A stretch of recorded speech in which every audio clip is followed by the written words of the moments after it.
Hi, Papaya. How y'all doing? It's time. We're back for more Sapphic Sunday. It's Sapphic Sunday. It's time. It's time for more. Episode 1 of The Devil. We finally made it to the prelim. We're about to prelim trial.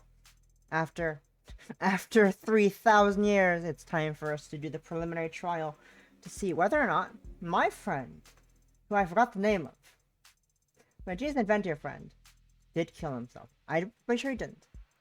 We're quite certain he did not. And we got a bit more evidence. We learned some more things. But we found his fucking secret vault behind many things. The vault behind so many things. And we discovered a few more things. We discovered many things. It is time. I'm excited. It is finally time for prelim trial. Shaking. It is time. I am so excited. I am so excited. It's time to do things. It's time to do things. It's time for prelim trial.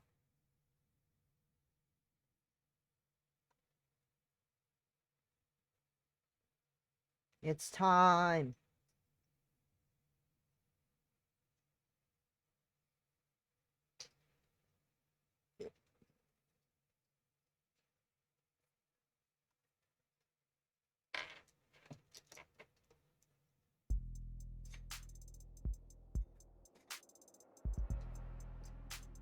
It'll be at 4. It'll be at 4. It'll still be at 4. Don't trust us as 5. It'll be at 4. It doesn't change until daylight savings. It still accounts for, oh, it'll be 5 today. It's not. It'll be at 4. EST. I assume you're EST, Violet. Discord's fucking weird. Don't trust it. Yeah.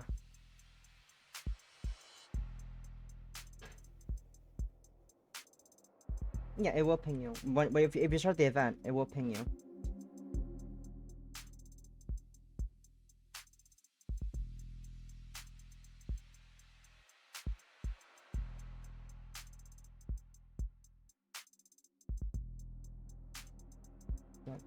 Had to do things. Had to talk to people. I forgot to mute my mic when I did that. But we're back. It's clap. It is time. Shaking.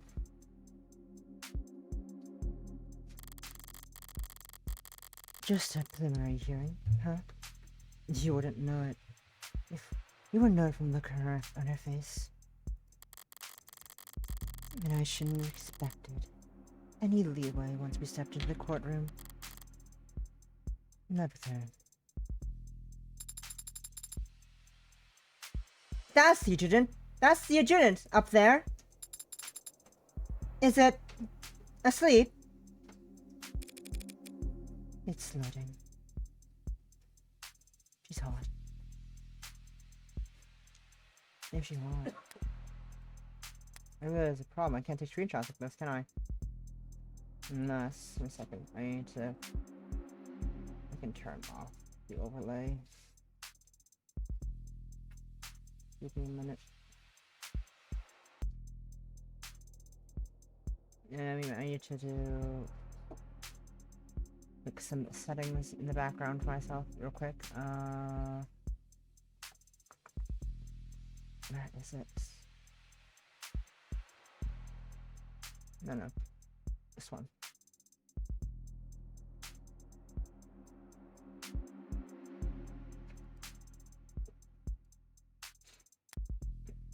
There we go. Sorry.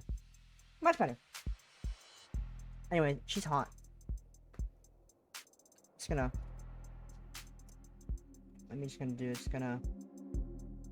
break my game apparently. Just gonna screen. Just gonna grab that for myself. I broke it. I broke the game again. Oopsies. I broke the resolution again. It is 16. 16, 16 by 9 nthCirlce. There we go. She's hot. She's hot. It needs to load. Don't be rude. Not every ad can afford to be decked out as extravagantly as you. Especially not those the state buys in bulk. There's an audience. Hmm? You mean the gallery? That's nothing. It could have been a lot worse. Word of any trial in the case of David Asher's death must have spread like wildfire. Even a mock trial like this one. Detectives like Rise or London get chewed out for leaking things to the press.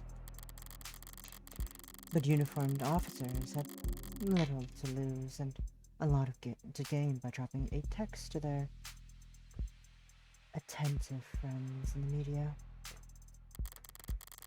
And then there's the corporate plants. Interns, usually. Preferably ones with modded eyes. Give me a second.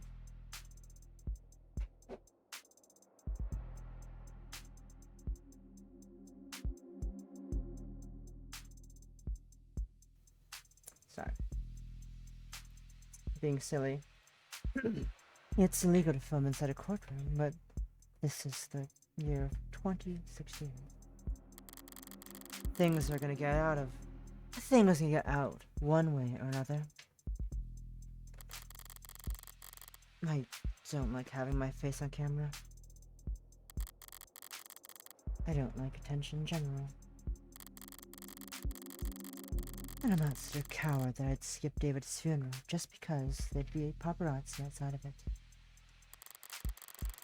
My pretty little likeness was gonna end up in background of some tabloid photograph one way or another by the end of the circus.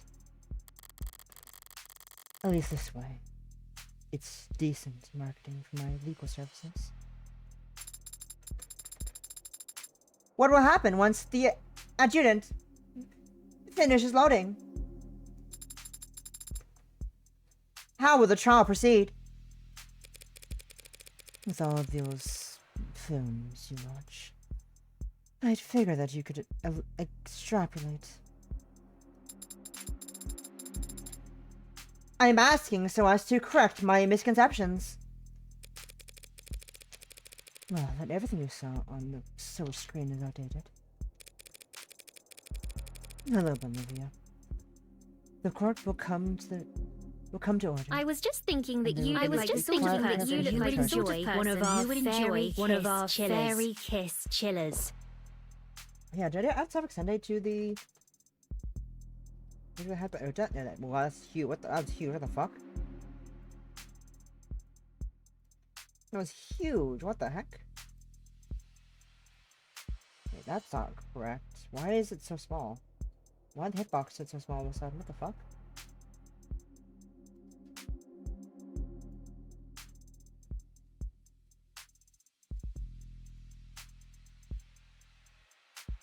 Weird.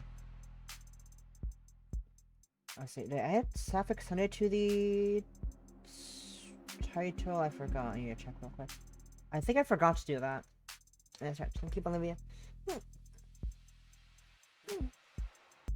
Did I? I forgot to add. Okay, there we go. I forgot to add that. Sapphic Sunday.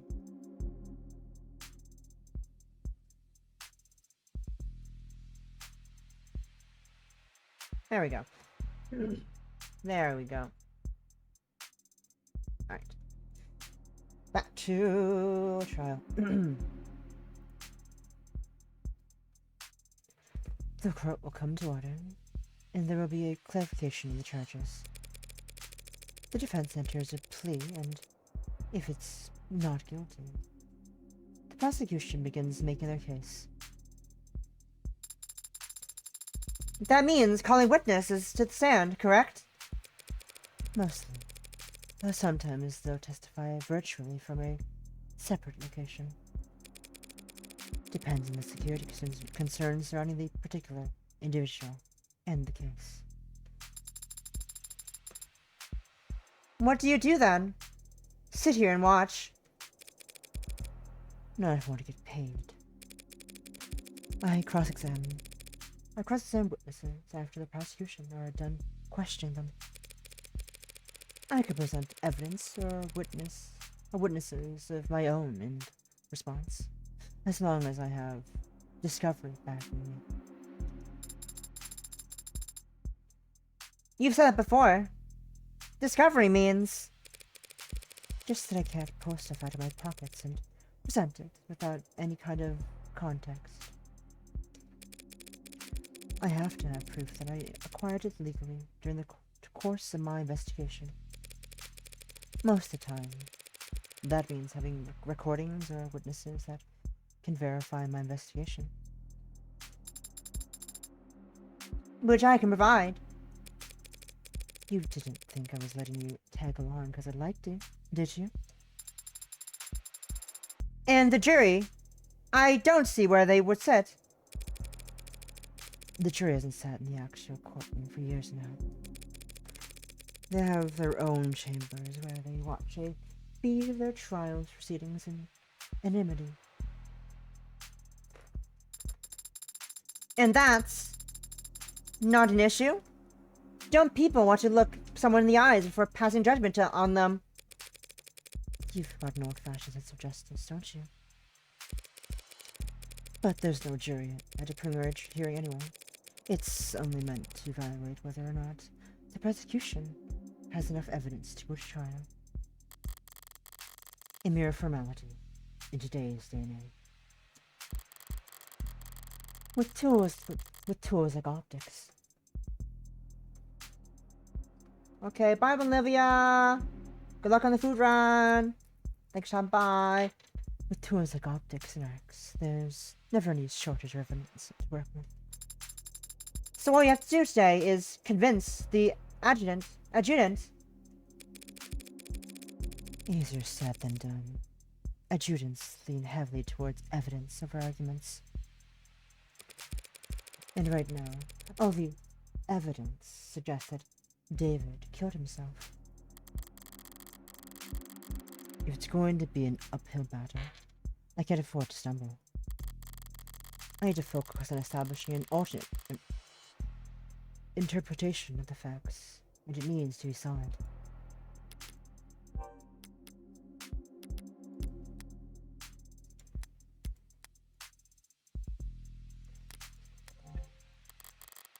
But I don't have a suspect or even a motive for killing David.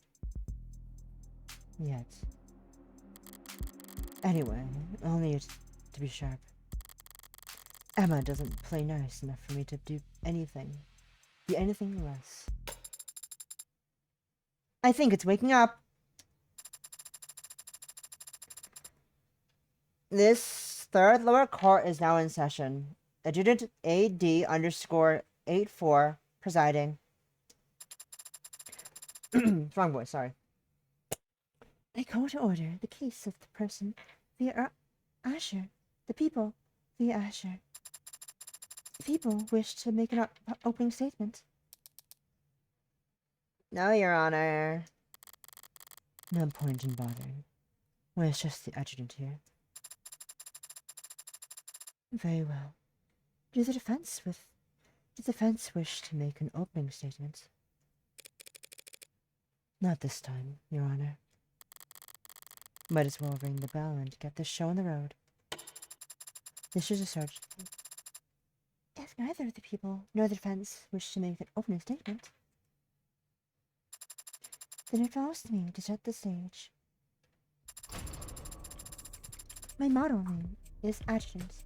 My unit designation code is AD_84. I am a machine, an automated dependent, and I serve the state by presiding over tasks. You might find yourself wondering, why? What gives a machine the right to judge a human? A fair question, but the answer is simple.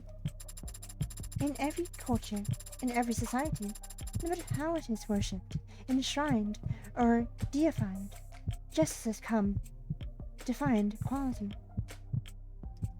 As one defining quality. Justice is beautiful. Justice is blind. Like a balanced equation. Like the golden ratio. Like the Vitruvian man. Justice is beautiful. So it gives me the right. This gorgeous bard.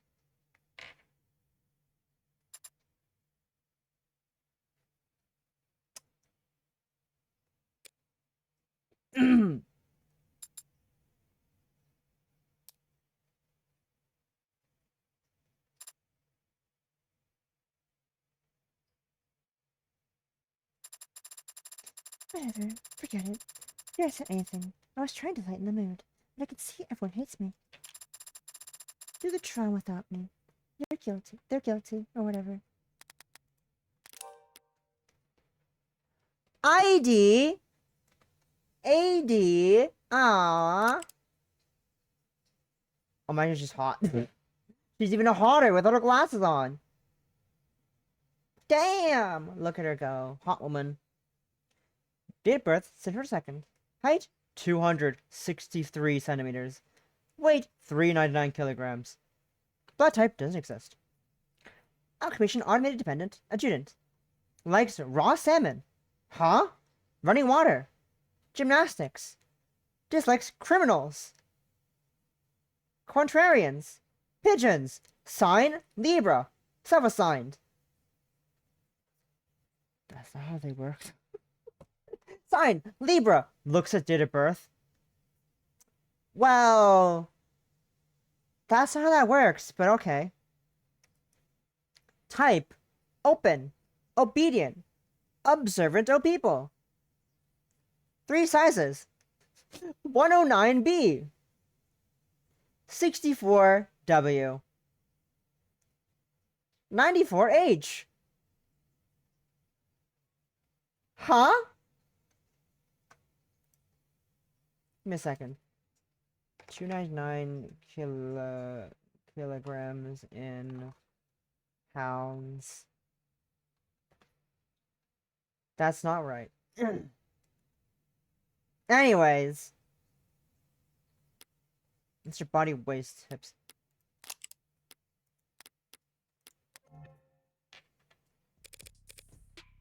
Your Honor. What the flip? What? Wait. What the flip? This defendant's already dead. Why are we doing this? Is this a debug thing? Because I'll log the error if I need to. No, Your Honor. This is a preliminary hearing to determine whether David Asher did in fact commit suicide as he... I get it. You want to make sure he doesn't poop. He wasn't cuckoo in the cranium before you cut up his will. Like T-Bone. I didn't realize that adjutants were so lively. They aren't. They're supposed to be austere and statuesque. Looks like we got served the most in need of repairs adjutant the court system could find. Whatever paper pusher who rushed to get this trial going must have wanted a little payback for their kindness. So look for it. Could it be you're trying to size me up? Hey, yo? What do you dream of it, Your Honor? What do you dream of it, Your Honor? Good. Because if you have doubts about my ability to run this trial, I could always just enact summary judgment here and now. I'm sure you'll find my rulings to be fair and even-handed. That won't be necessary, Your Honor. She's much more of a character than I'm used to seeing up there, even counting all the flesh and blood judges I've met. But she's still an adjutant. Should follow the evidence where it leads. So as long as I can make a few adjustments for this occasion, I'll burst from the bench from my plans still workable. So people, shall we get started with that first witness? Right away, Your Honor. The people call Dr. Yumi Sato to stand.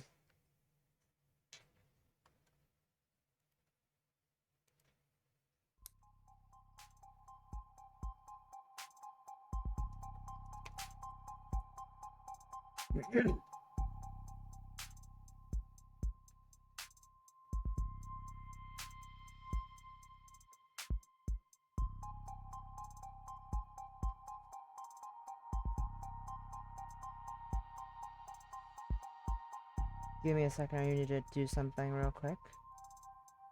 I need to switch accounts real quick. I need to switch accounts. Did she send it?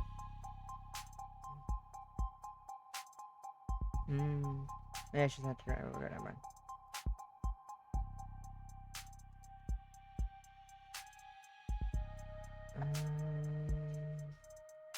Give me a second as I'm checking something real quick.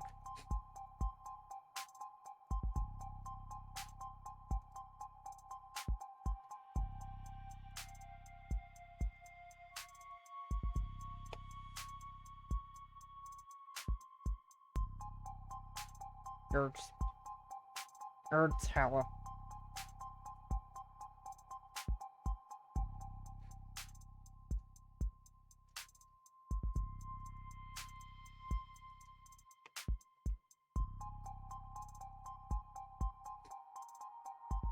I'm nor pat. Oh my god, I can't fucking type. Goddamn. I'm nor pot typing. It's expensive. Sorry.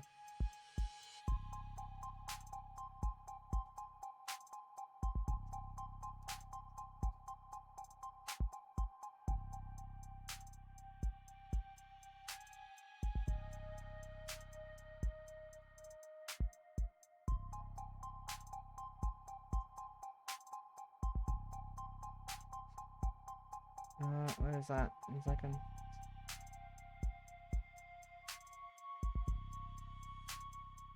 Sorry, this is important. This is totally important. I'm checking right now.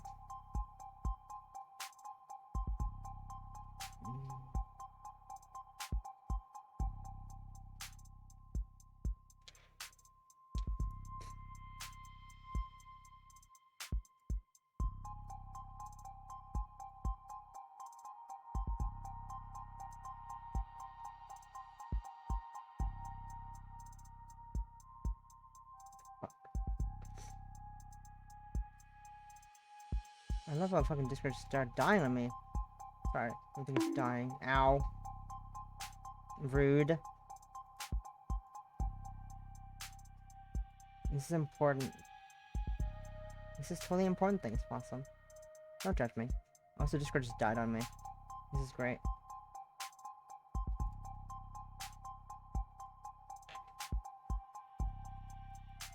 That's what I get. Can you make a wolf cut?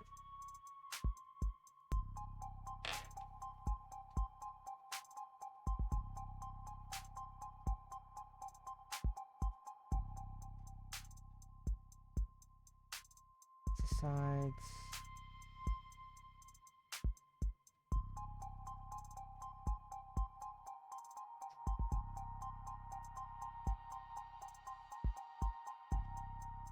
Could probably make a wolf cut.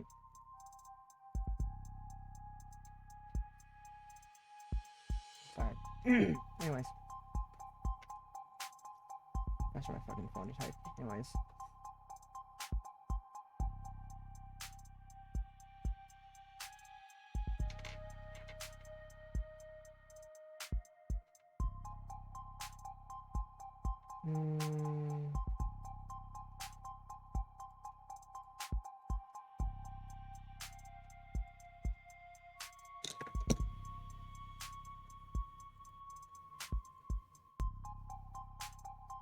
You have region listing video of the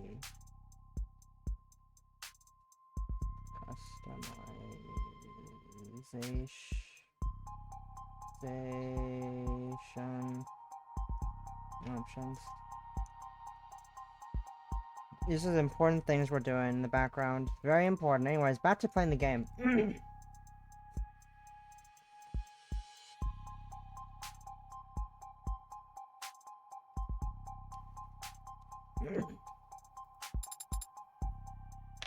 It's Yumi. Hey. Hey. So how about it, pretty lady? You swear to tell the whole truth, the unadulterated truth, to the best of your ability? I do. I do. Good enough for me. Dr. Sato, you were in charge of the autopsy for Dr. Asher, were you not? I was. And when did you make your examination? I started last night. Well, technically, 1 a.m. would be... Well, technically, 1 a.m. would be the very earliest this morning. Would be very early this morning. I think you can still say last night if you're talking about 1 in the morning. Objection! Objection! Oh, I didn't look that fucking tweet. I don't have time for this. The defense will have the opportunity to cross-examine until then. They should refrain from making errant remarks. The hell? All I said was... Yeah, what she said. You mean sustained? I did not look at the video. You mean sustained?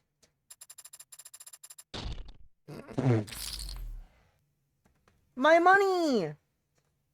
Don't get cute with me, counselor. Don't kill me, counselor. Being cute is my job. God damn. We barely got started. That seemed pretty bad, Adone. Hold! Heads up. Make mistakes will increase your blind. Oh no. Blind is how much credit you'll lose for answering incorrectly when you yourself aren't controlling the ante. Blind increments on its own throughout the trial. Blind increments on its own throughout the trial as the stakes get higher. But resets at the end of each day. Blind starts at and caps out at a higher number if you're playing in high roller. Mind the blind number in the top left when it appears.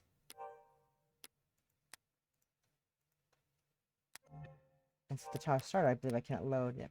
According to the session, turn the main menu to load previous save. It helps you gauge the stand you stand to lose. What you stand to lose. I can't fucking read. We should try to avoid getting penalized in the future. Thank you for the tip. Shake it off. I'll get my chance to raise objections on my own soon enough.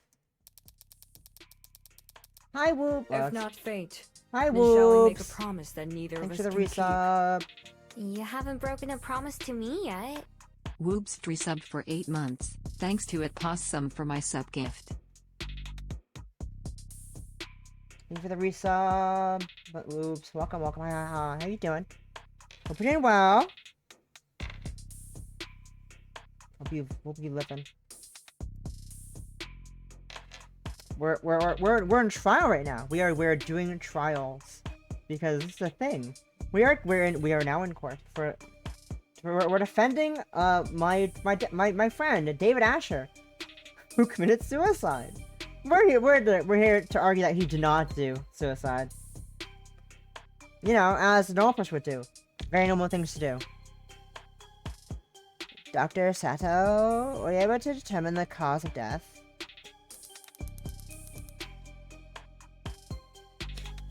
I'm doing well too. He passed away due to respiratory failure. Could you explain what that means to the court? Essentially, he wasn't getting enough oxygen to his blood. It seemed by the time he arrived at the hospital, he was no longer breathing. What does respiratory failure look like? What are the symptoms?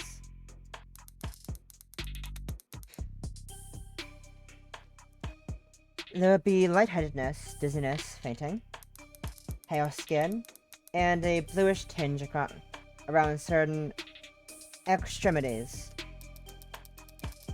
And the condition he was in matched those symptoms. Correct. In your experience, what are the most common causes of respiratory failure? It can be caused by injury or disease. It caused an injury or disease, but the suspect had no wounds or reported illnesses, and otherwise appeared to be perfectly healthy. And what else could cause respiratory failure then? It is also commonly seen in fatal drug overdoses. Drug overdoses. Did you perform a tox screen on Dr. Asher?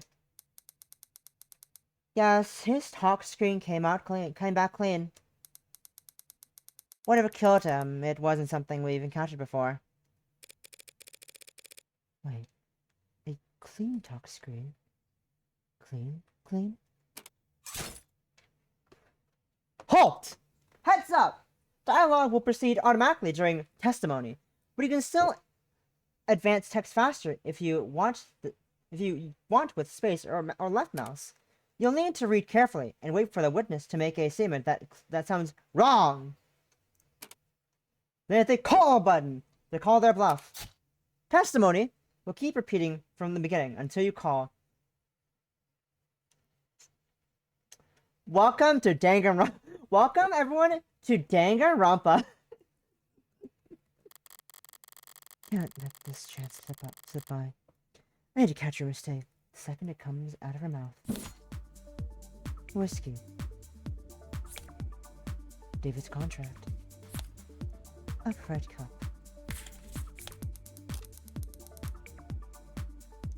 Can I look at my... No. Essentially, he wasn't getting enough oxygen into his system. He would have experienced lightheadedness, dizziness, then fainted.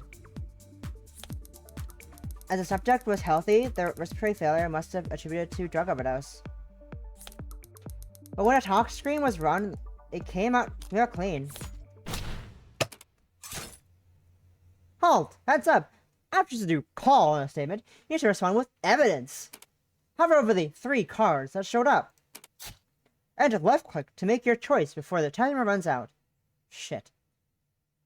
Okay. Not the contract. Either the whiskey or the cup.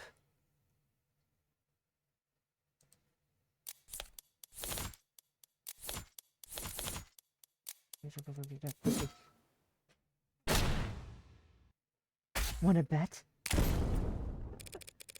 It's impossible for David Asher's tox screen to be clean, and we all know it. Since he was on camera drinking alcohol, that he died. That was stressful. I hate it here.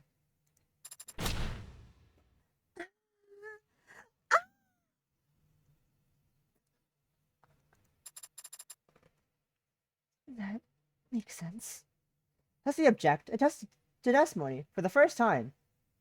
You've got this wrong! And that scared you?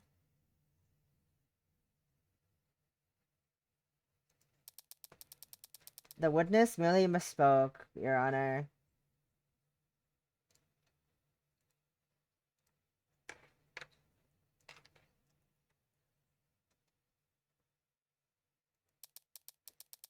As it plainly states on the tox report itself, Dr. Asher did have alcohol in his blood. But not at such a concentration to be lethal. Yeah. Yeah, my bad. When I said the talk screen was clean, I just meant it didn't tell the attending physicians. It didn't tell the attending physicians anything that it didn't already know. Overall, a little more nitpicky than I like to be. But at least I was able to balance the momentum. More or less. Shall we continue, Dr. Sato? If the talk screens were negative for pharmaceuticals and drugs, what caused Dr. Asher's respiratory failure? During my autopsy, I analyzed his blood and was able to isolate a foreign compound. So there was a lethal dose of a drug inside his body. It just happened to be a drug that the hospital had never encountered before. That's correct. That's correct. I think we're all going to get tired pretty fast if we don't at least pick a placeholder name for the substance, Your Honor. The people don't object, Your Honor. In that case, I'll put all my creative heroics. They were coming up with an original scientific fitting name for the substance. A name like Omega.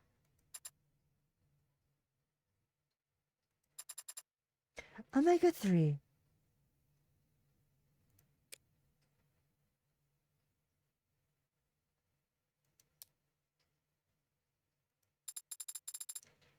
That name is already taken.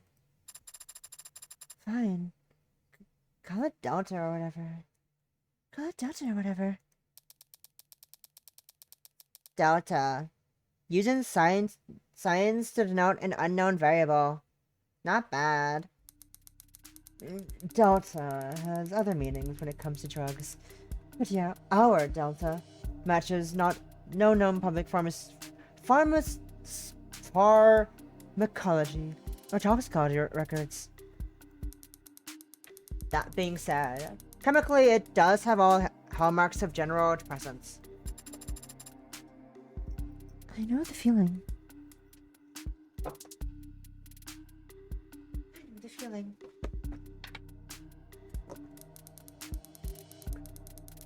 So it stands to reason that it would exhibit a similar effect on the body when ingested.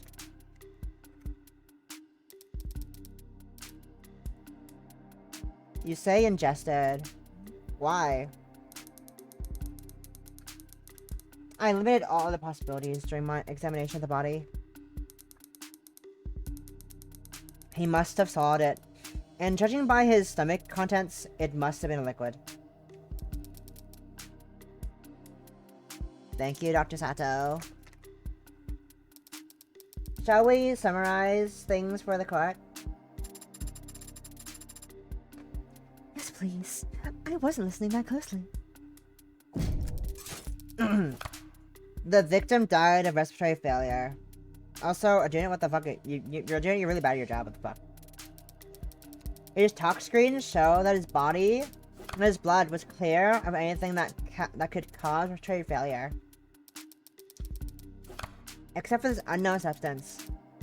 The poison we labeled Delta. Well, that sounds like a textbook suicide. Should we wrap it up here? Not quite, Your Honor. This may clearly be poisoning. But there's at least one detail about this case that doesn't feel like a suicide at all.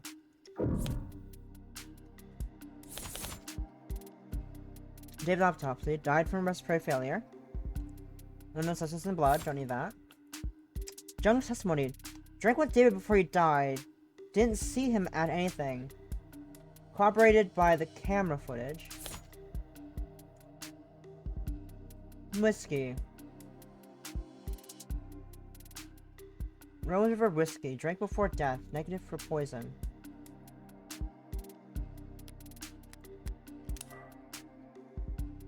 Maybe poisoning, but there's at least one detail about this case that doesn't feel like a suicide at all.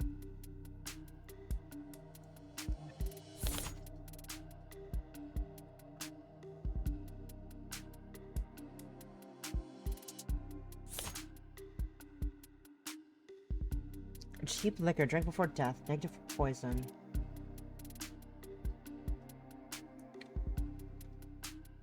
Hmm. Hmm. Hmm.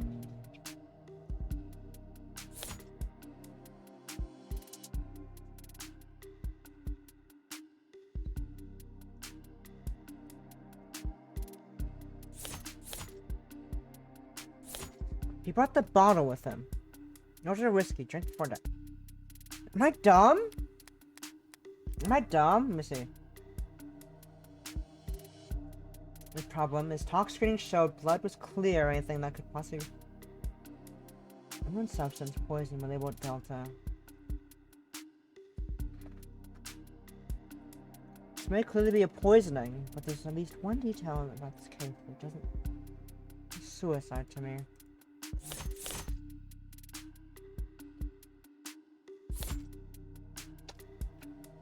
Either we do the test... What is testimony? Or the whiskey?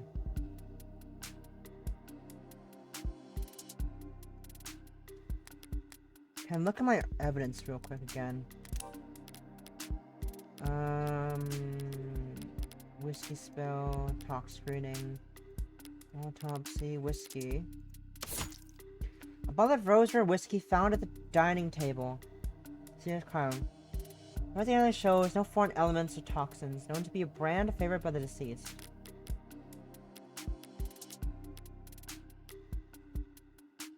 Witness testimony. And the police corroborated arrived this. Well, David Parlor left retrieved liquor from his basement.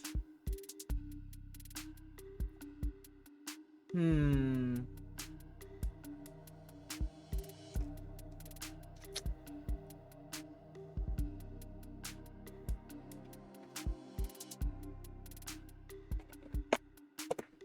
I dumb? Am I dumb for not realizing what this thing is?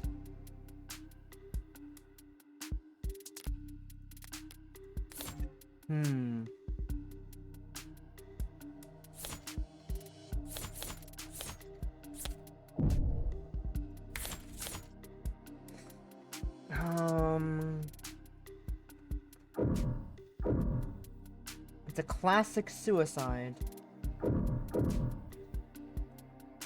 Is it?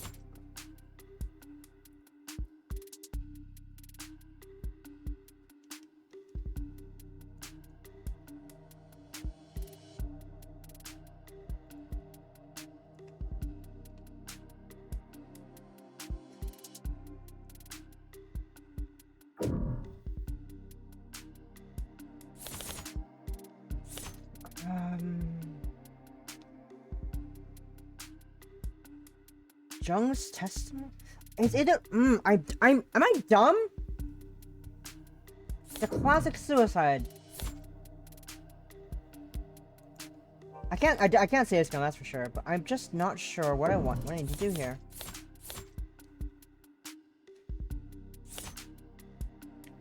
Rose-red whiskey, drink before death, negative for poison.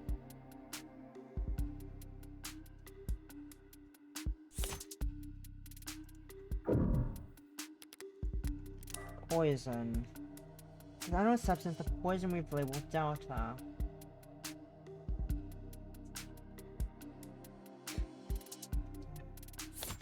Do I throw the whiskey in there? No, I just used the whiskey. Jung's testimony? The people shouldn't get ahead of themselves. There's nothing textbook about his supposed suicide that had a witness in there watching it happen. Oh, you know, that makes sense. That makes absolute sense. As you say. Oh no, I'm lost. But I'm lost. Was this poison a suicide or not? If that's the case, then perhaps we should give the defense the opportunity to cross-examine. Unless they're going to insist on testifying themselves. Excuse me. How kind of you to offer? Ball's in my court now. So how do I counter? This argument basically goes as follows. David ingested the Dalton, knowingly, and the Dalton caused his respiratory failure. He died of respiratory failure. Thus David committed suicide.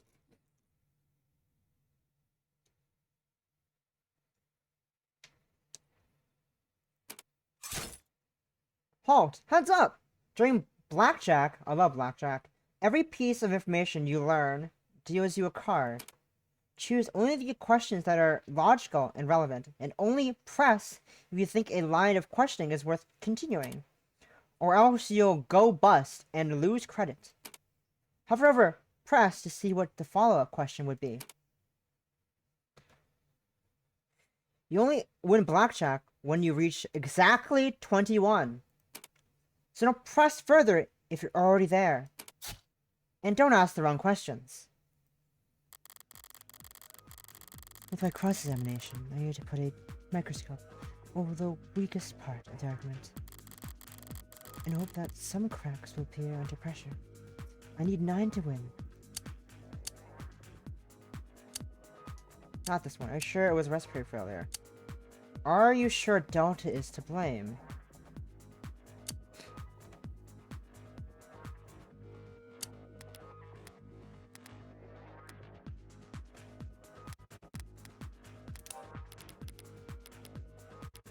I feel like asking if are you sure Delta is to blame might be it, but also the only item positively identified.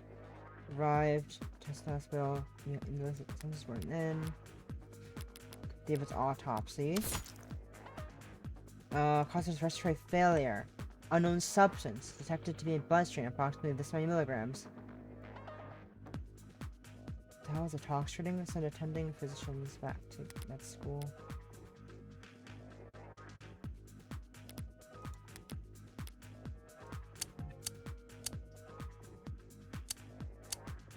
Are you sure Delta is to blame?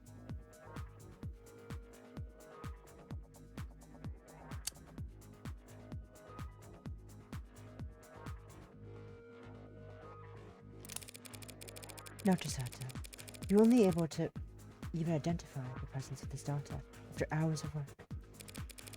Can you really be sure that this never-before-seen chemical can cause respiratory failure?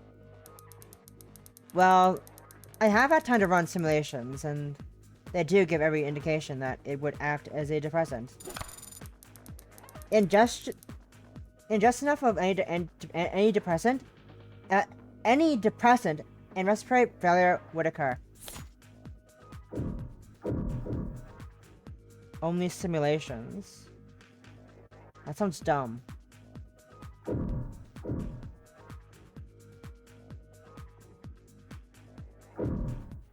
We can't test it on people. That sounds dumb. So I think I'll stay.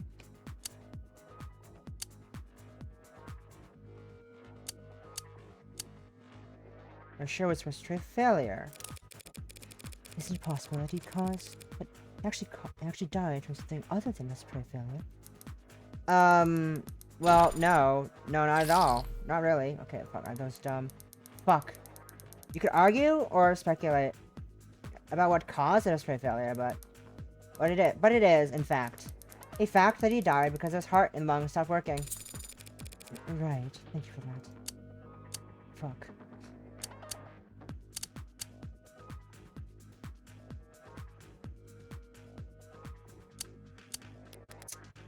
Fuck.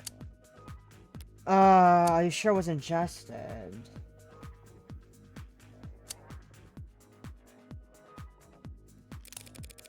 Sato, you said that the subject had had ingested the Delta orally. But how sure can you actually be about that? Pretty sure? I mean, I could go into details about all the cavities that I checked, but...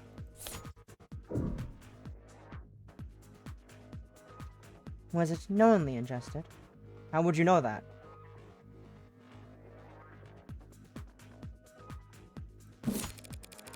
How How sure can we be that the subject ingested the data knowingly? Well, we can't be sure of that. Something not just from an autopsy. You said it must have been liquid, yes? Would it have been a large amount? Fuck. Depends on the concentration of the delivery solution. It could have been just a drop. The kind of thing that could easily go unnoticed, yes? Call it speculation, Your Honor. What's wrong? Oh man. Oh man. I want to jump on our case.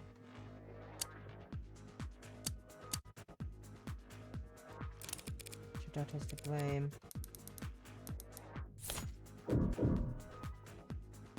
I'm gonna bust, aren't I think?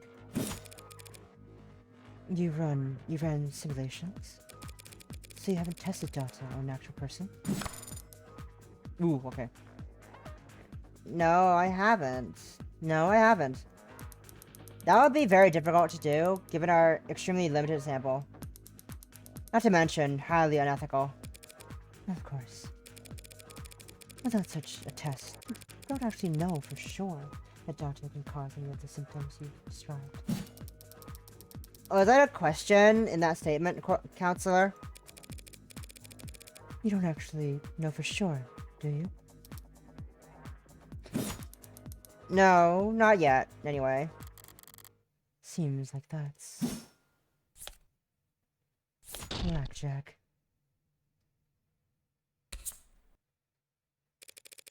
Thank you for your time, Dr. Sato.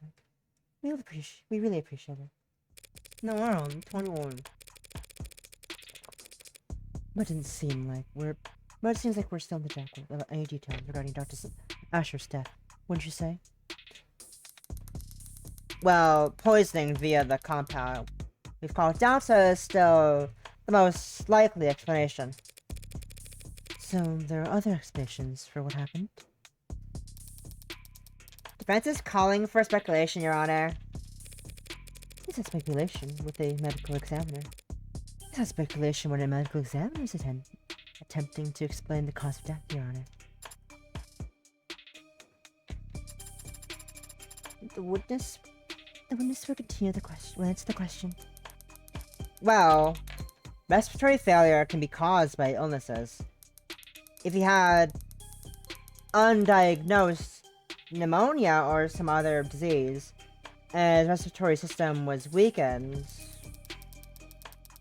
undiagnosed pneumonia with his level of healthcare, it is technically impossible. It's technically possible. I'll take it. I have no more questions for this witness. Ugh, that felt weak. But I can't be picky when I'm stalling for time. Seeking doubt whenever I can, I can is just about all I can manage.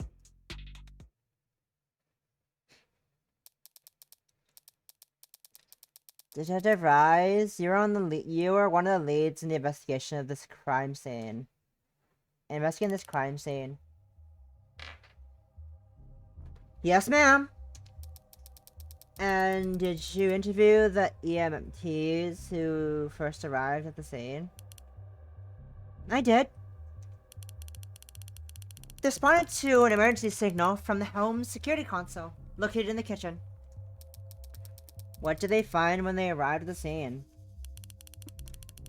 The victim was unconscious, on the floor of his parlor. He was receiving CPR from a witness, the individual who had called them. They were both airlifted to Gatesfield Memorial Hospital, and Dr. Asher was declared dead shortly after arriving there. She's actually handling herself pretty well on the stand. I have expected her to roll her eyes during this swearing in. When you take into consideration her love for boutique authority, she might be right at home here in the courtroom, the very seat of the state's power over the people. The witness met with the deceased about half hour before he fell ill, from 7:30 to 8 p.m. The two of them talked for some time and shared a drink. Shortly after, Dr. Asher became distracted, lightheaded, and eventually non-responsive. And during the same time period, drinking the same liquor, this witness exhibited no symptoms themselves. None. Though a collaborative effort with Noble Electronics Security Division, we searched the entire building. We found nothing unusual in any of the food or drink on the premises, including the bottle that the witness and the deceased drank from. So, what was your ultimate conclusion after investigating the scene? The whiskey bottle was clean. The witness's drink was clean. Only person who got sick was Dr. Asher, drinking from a cup that he had prepared. But it was our determination that Dr. Asher committed suicide by poisoning himself. She's pretty tight-lipped up there. But I think she slipped up at least once. The police want to claim that they eliminated every other possibility and covered every angle. But I know there were a number of blind spots that they're not willing to admit to. A bread cup. David's cup.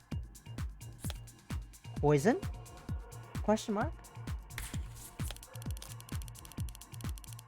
Asher was the witness at 7:30 last night. He's the one who prepared their drinks. And there was no opportunity for the witness to ever slip him something. He drank from a cup that he himself poisoned. Seemed pretty cut and dry if you ask me. But just to be sure, we scanned the kitchen, the lab, the basement. And there was no poison anywhere else. She slipped up there and made a claim she can't actually support. All you need to do is pin it down, push it out, and then I'll get to watch her self-destruct. Which should be fun. Okay, my cards are... Okay. Oh! He himself prepared. But how we prove that? Upright cup, David's cup, poison, question mark. We don't know that you poisoned it. But how will we prove that with what I have? I have poison upright cup, David's cup. It has poison residue. It has some residue in it.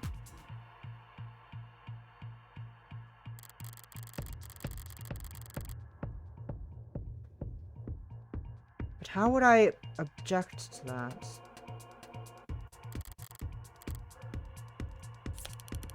Read it with the witness. He's the one who prepared their drinks. It's true. And there was no opportunity for the witness to ever slip something in. He drank from a cup that he himself poisoned.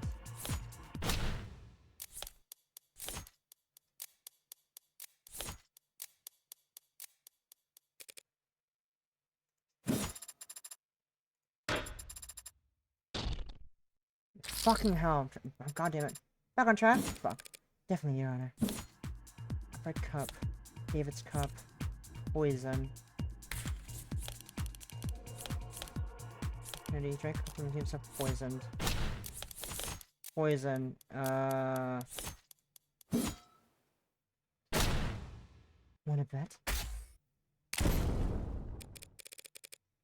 You can't make that claim.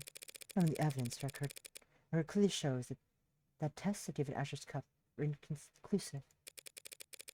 The police can't claim he drank from a poisoned cup without first proving that his cup was in fact poisoned.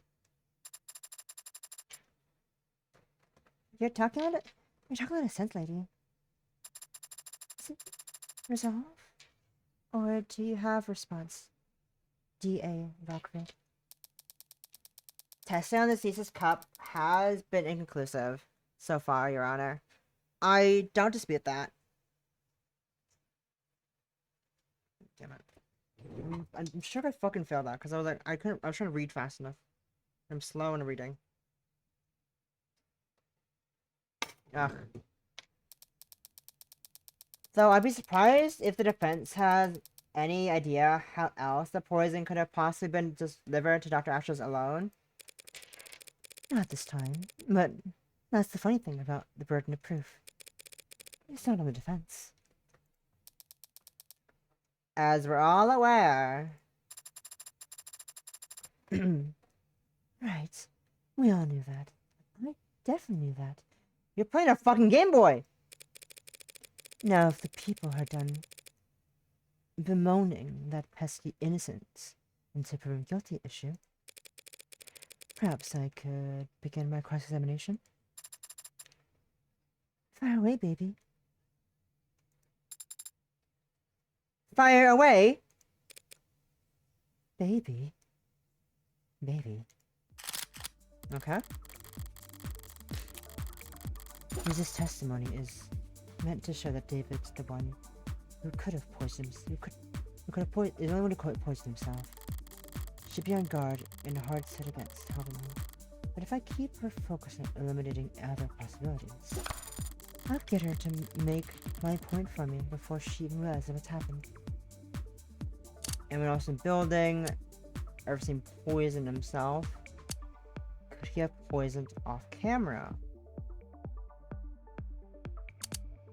So my goal is she'll keep her guard, she'll be on her guard, but if I keep her focused on eliminating other possibilities, the only people who saw the camera that night were Dr. Asher and this witness, correct? Yes, there's no footage in the house of anyone else. Are there any parts of the house that aren't recorded on camera? Sure. There are a number of rooms in the house interior that don't have cameras in them. So it's possible that there were other people there that night because cameras weren't watching every room. No, that's not possible. The only way up to the penthouse is through the building's elevator or the fire escape stairs, both which are on camera. And that still doesn't get you past this front door, which is also on camera. No one besides the two of them was there that day.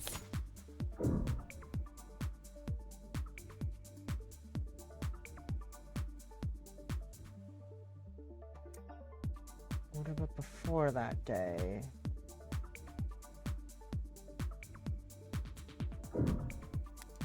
Have her focusing on...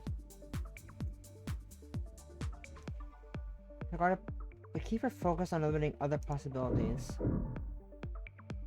That isn't relevant. I'll stay for now. Could he have poisoned off camera? Could he have been poisoned off camera?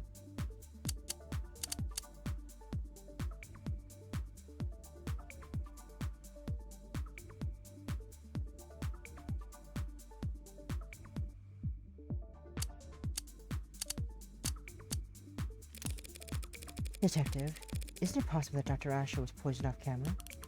Possible? I don't know how else it would have been done. But that just goes to show it had to have been suicide. The other time he was off camera, he was all by himself. Shit, that's not where I wanted to lead the conversation. I might certainly seem that way, yes.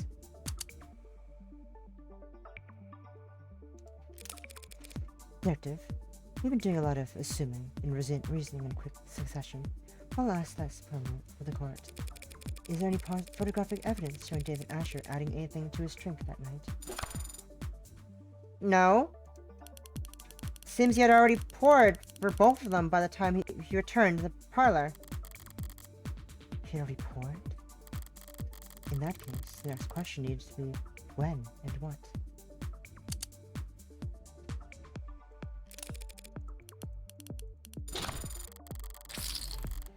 Fuck.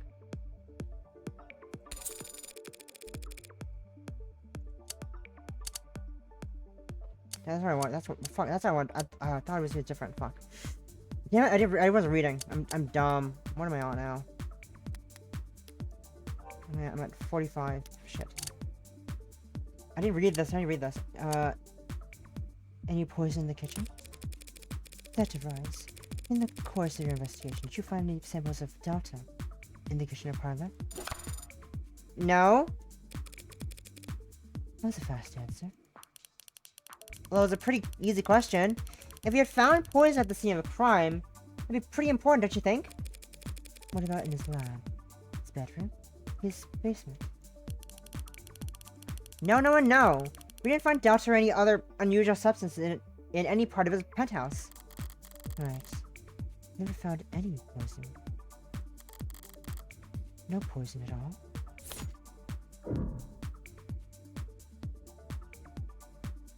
What about poison container?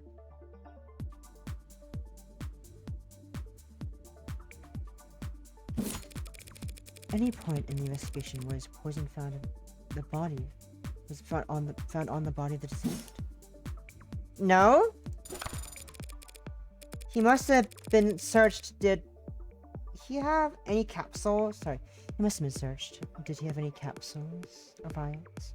Eye drops? Didn't even have his own wallet on him. Why?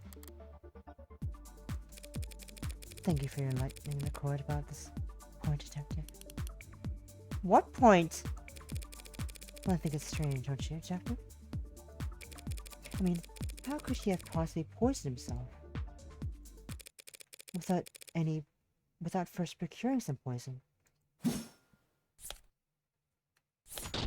Blackjack.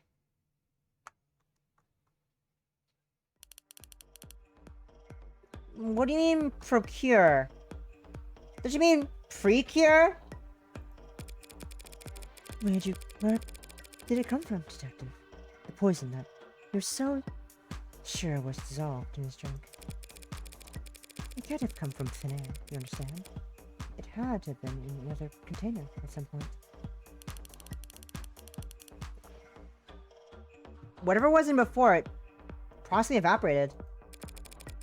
Oh, what? It only took a small droplet to kill? The kill. Your Honor, are you going to ask them to keep it civil?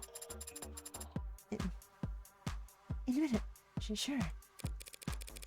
There wasn't any pill bottle in his bathroom, or syringe in his pocket containing this apparently deadly substance. So how did he get it? What did he keep it in? The police want to claim that Dr. Ash committed suicide because they've established that his guests never had any opportunity to kill him. But they failed to prove that the victim had the means to kill himself. Then I guess I'll be the one to move things along. The doctor didn't come out of thin air, counselor. And it didn't come from a syringe either. Dr. Asher was able to drip the poison right into his cup. Straight from the source. Shit. That's way too specific to be a bluff. Allow me to submit into evidence Exhibit G. A piece of machinery found in Dr. Ash's laboratory. Sold under the product name Manufacturer. Oh, I know this one. It's used in delicate scientific work to produce nanomachines, chemical compounds, and polymers. That's the same machine I saw when Dawes gave me a tour of the production floor. Very good, Your Honor. It's a valuable tool in a scientific laboratory, and Dr. Asher was well acquainted with its use. As a matter of fact, he had a number of presets coded into it. Even the android can see where this is going. With just a few taps, he could reproduce any number of specific substances for his research. Or any chemical his heart desired, really. You think random machines could allow their products to be used to produce illicit chemicals? Using a manufacturer to make unlicensed drugs does go against their terms and conditions. Dr. Asher's warranty is certainly null and void. But they can't hard-code the machines to prevent the production of a drug that hasn't been invented yet. That's... Dr. Asher died when his respiratory system failed because of depressant overdose. For him, it would have been peaceful, like falling asleep. You see, he didn't need to commission a synthetic drug from some street vendor or order and exhibit poison from overseas. He could produce Delta any time in the comfort of his own home. A quick and painless death, readily available in under a minute, with the touch of a button. Specifically, preset 19. Damn.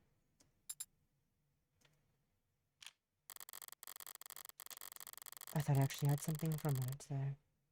I was playing into Emma's hand the entire time. Manufacturer. Machine capable of assembling organic organisms to be found in the most presets on David's model. Presets on David's model's history exist for a compound identical to the substance found in his bloodstream after his death.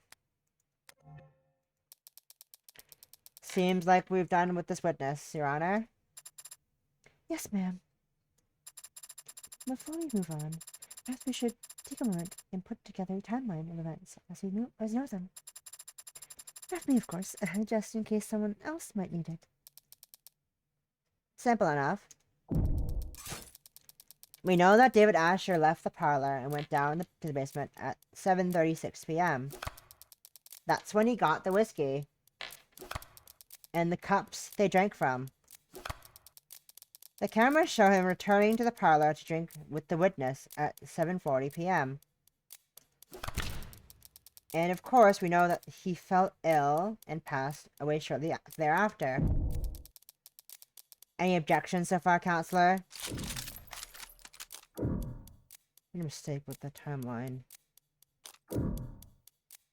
That seems correct so far. Not this time, no. The timeline you've described is accurate, as you know it. Thank you for the stretch, possum. I was just thinking that you look like the sort of person who would enjoy one of our fairy kiss chillers.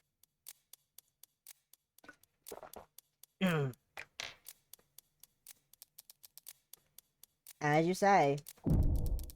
With this latest piece of evidence, we now know that Asher could have easily dispensed the poison directly into his cup. By placing it inside the manufacturer, activating the preset, and simply waiting 2 minutes. Easily accomplished during the 4 minutes he spent off camera, from 7:36 to 7:40. Wouldn't you say? A complete timeline of events. Yet the means, yet the only opportunity. Seems like we're about ready to wrap things up here. No? Oh no! The anime thing!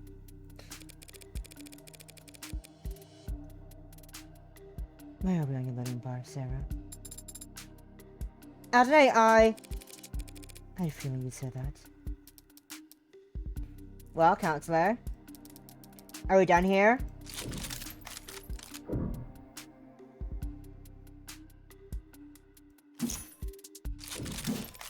I feel like we're missing at least one biggie here, folks. Namely, motive. Oh, right. I knew that. I wasn't getting excited to finish early or anything. This is a preliminary hearing, Counselor. Our focus should be on the evidence, so... It just feels like an awful waste of taxpayer dollars to get us all down here for a debate and not get to the truth of the matter, you know? So, I was hoping we wouldn't have to go through this next part. What are you talking about? Your Honor, if you please, if it pleases the court. New evidence? New evidence? Gimme. This is a recording of a phone conversation dated at 7:30 p.m. last night the deceased and a man he was in a relationship with. A man named Isaac Porter. Porter and David's breakup call? If I wants to protect it here, now, the content must be relevant, Your Honor. Yeah. What bearing does this recording have on the case at hand? It establishes what emotional state the deceased was in on the day he died. No, it doesn't. Cool. Begin playback.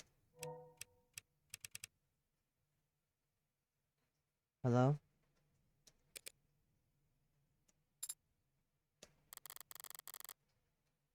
Always so soft-spoken.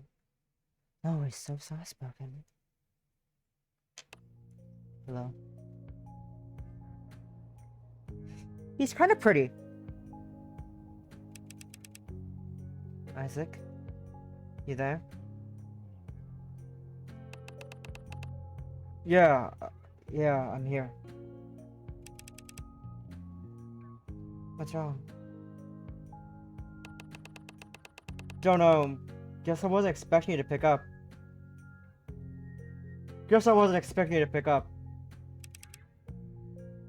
Why not?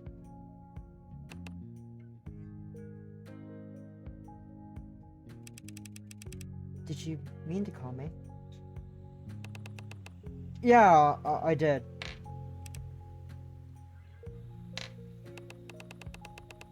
You gonna ask me how I've been? Yeah. How have you been? Christ, David. What's the matter?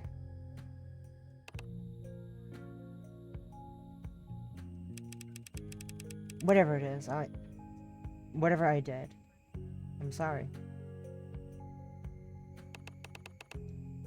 Whatever you did?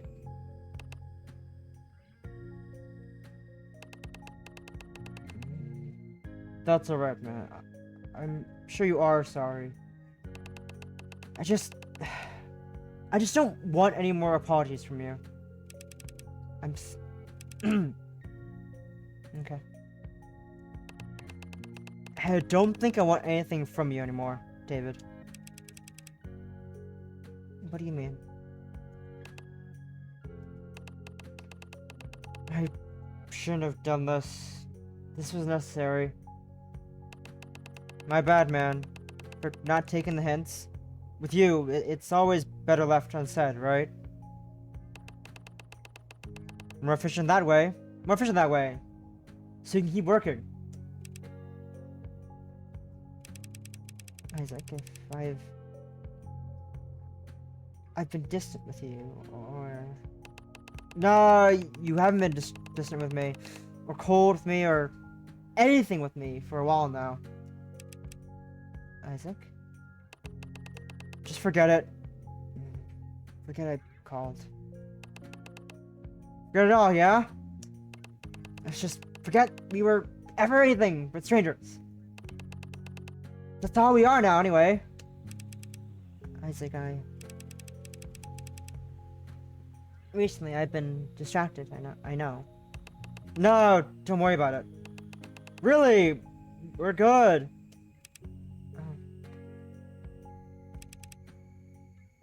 Okay.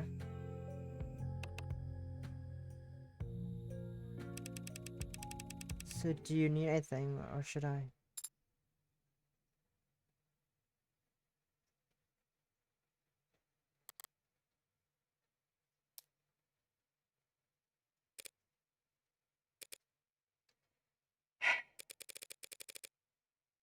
Where'd you even get this?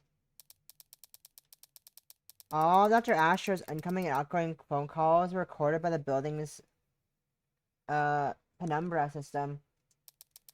And the recording continued for several seconds after each call was ended for quality assurance. Remind me to check the terms and conditions for my next phone bill. All phone calls received were made from inside the Noble Executive Apartment building that David Asher lived in are automatically intercepted. and incorporate the building's penumbra system, and then with Noble's data security best practices. Interesting. Should we hear the rest?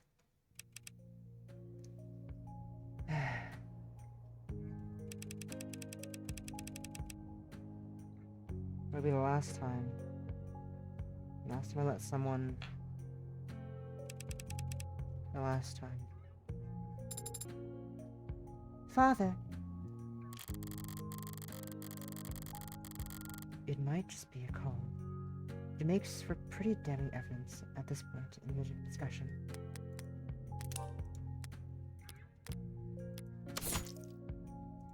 Isaac's call. Also, these little drawings are so cute. What the fuck? Oh, look at them. Look at the sad Yowie. A phone call that took place between Isaac Porter and David Asher from 6:39 to 6:36 on the night that David died. Isaac ended the relationship during the call because the call was received inside this house. It was automatically intercepted and recorded by the building's penumbra system.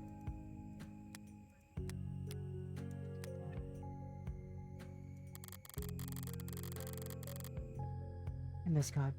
I miss God means opportunity and motive all matter. So why is she looking like that? That was depressing. We finished up, right? We finished up without anything else that horrible. Emma's never been apologetic in victory. So does that mean this is just pity? Less than 2 hours before Dr. Asher died, Isaac Porter ended their relationship over the phone. The court can make a reasonable assumption about what kind of mental state Dr. Asher was in last night. That was a bad move, Miss Rockford. If the people have nothing further to add, I've been feeling off my game all day. Caught between corporate inbreeds and ant-brained protesters but pitying me. Here and now. That's all it takes to get my blood properly boiling.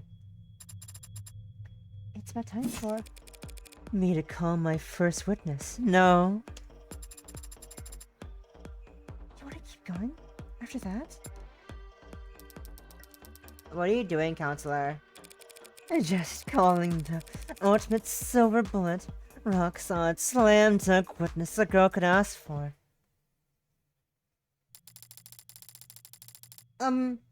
Is here good? Does it matter where I put my hands?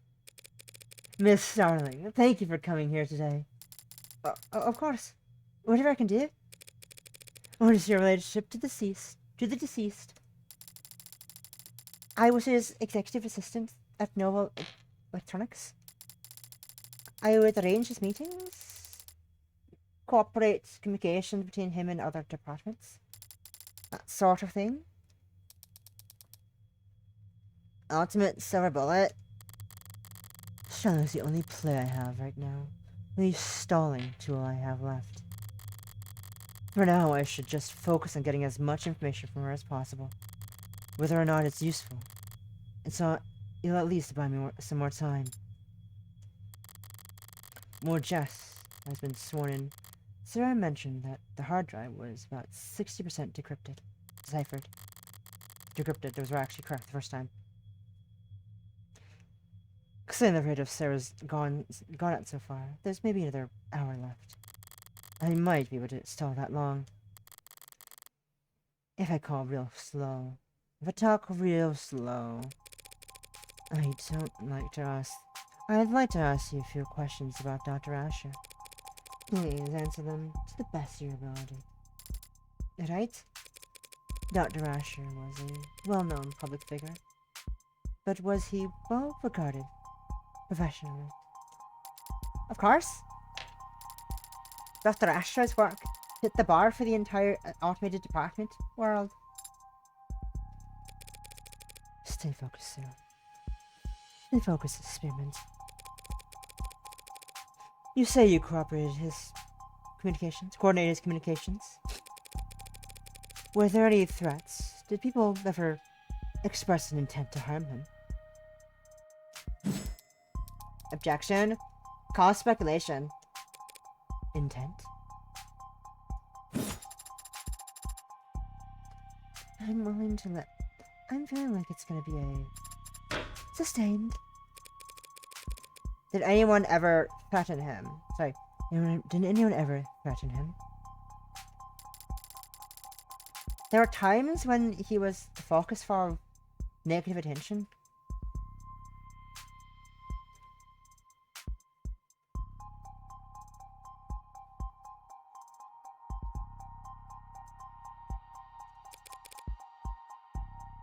How so?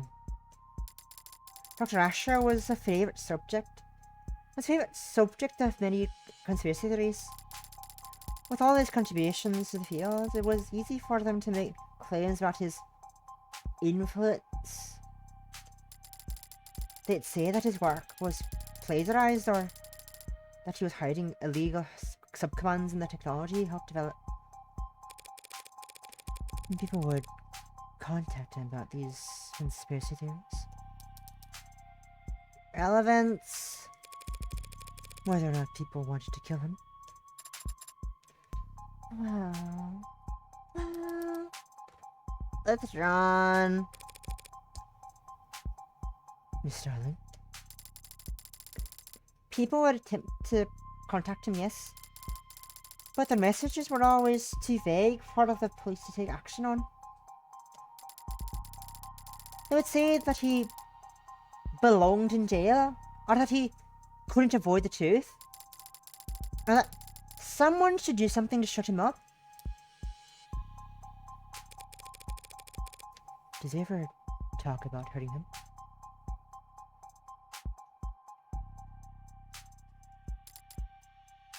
Yes. But I'll always turn these messages straight over to the police. Yeah, I've seen that one. I've seen that one on the record.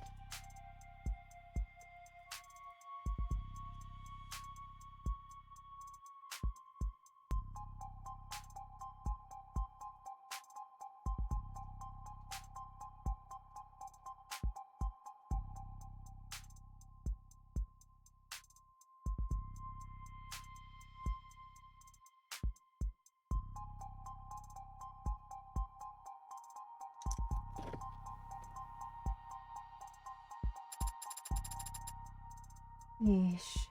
What's this stuff?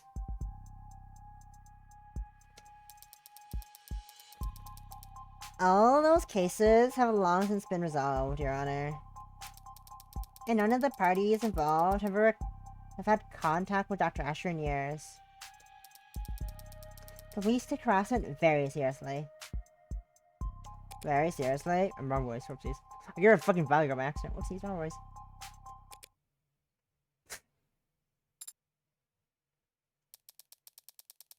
Something you want to add, Counselor? Just clearing my throat. May I continue? Starling's testimony. Jessica Starling testifies that David Asher had experienced harassment and stalking from conspiracy theorists throughout his career at Noble.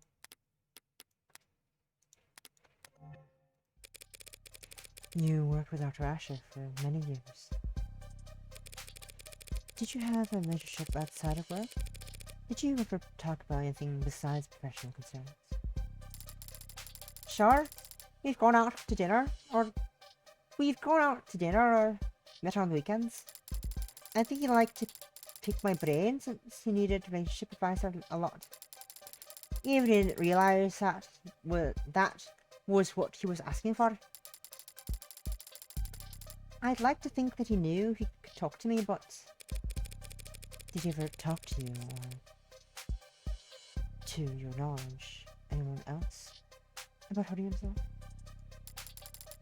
God, no, never. Do you know of any history he might have had with mental illness, depression, anxiety? No?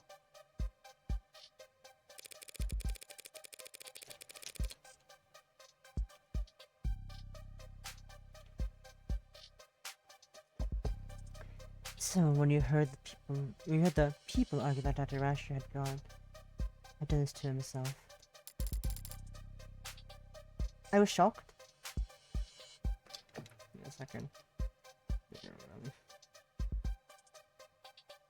I'm literally in a class trial right now, basically. It's this Danganronpa. Also with this train, but this feels like that's why the Danganronpa because that's all I want to have. And I have DR knowledge, nothing else.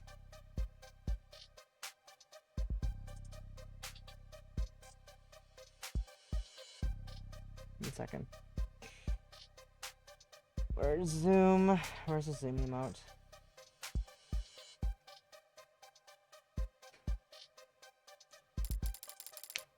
I couldn't believe it. You're saying that you can't believe. Objection. On what grounds? Asked and answered. Starling, and also the people have documents that would be of interest to the court on this matter. Jason, in what matter specifically are you referring to?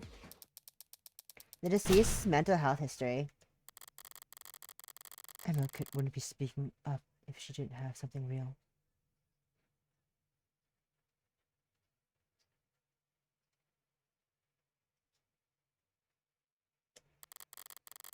So what the hell is this about? We have private correspondence that describe... If they're private, then they should not have been obtained by the people without his permission. He can't get permission if he's already dead, and we're well within our rights to obtain evidence as it pertains to his crime. Convincing. Damn. I didn't honestly expect to stop her from admitting her evidence into the record. I was hoping that it would at least slow her down. Where are you on that footage? Where are you on that footage? 77%. Approximately. I need to buy whatever time I can, however I can. Even if that means running out the clock as a punching bag. I have messages here between Dr. Asher and a psychiatrist he was meeting with and speaking to with the past year. I want paperwork detailing how his treatment was covered under his platinum plan. A caduceus platinum insurance policy used to schedule and pay for psychiatric appointments on several occasions in the last year. Platinum? Wait. Platinum? Wait. Platinum plan? He doesn't have a platinum plan, does he? Second, executive IV plan.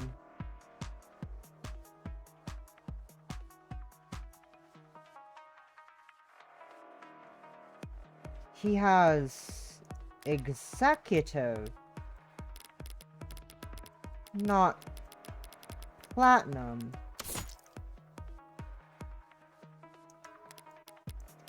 Who's paying for his therapy sessions? I don't intend to air all of Dr. Asher's secrets here in the court. Okay, I guess. But I am prepared to read excerpts from messages and transcripts from phone calls, which, when put together, paint a clear picture of the kind of stress Dr. Asher was experiencing, and the dark thoughts he was struggling with. Transcripts of his phone calls?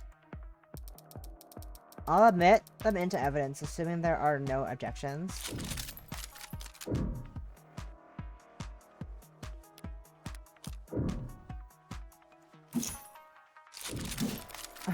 I'll gladly object.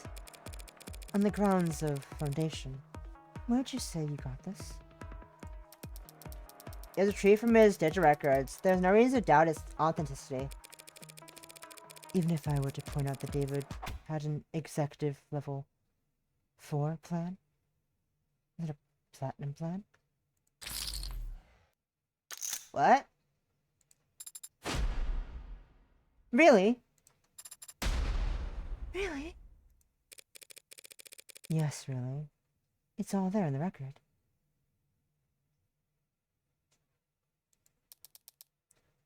This is easily explained. David had an executive plan that Noble managed for himself. And he was also seeing his psychiatrist, both in person and over the phone. In person and over the phone. My own witness has attested that he dealt with stalkers and was worried. Your own witness tested with stalkers and dealt with stalkers. Your own witness has attested that he dealt with stalkers and was worried for his privacy. It's easy enough to reason that he had spent a separate insurance policy he paid for on his own. Even if only to keep one thing out of Noble's grasp. Sure. Easy enough to make that assumption. That doesn't make it correct. David used a separate insurance to hide his from a psychiatrist from Noble's spying. No. He was smarter than that.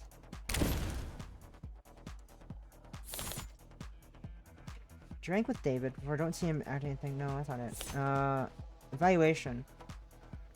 Estimate of financial value. With lots of zeros. All building calls recorded.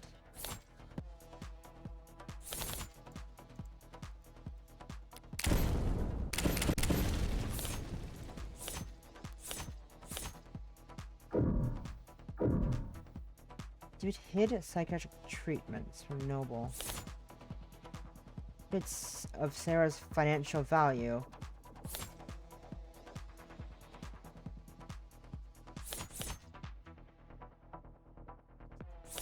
No, fall! Whoa, whoa, whoa, whoa, whoa, whoa, whoa. That was a close one. I want to grab this one.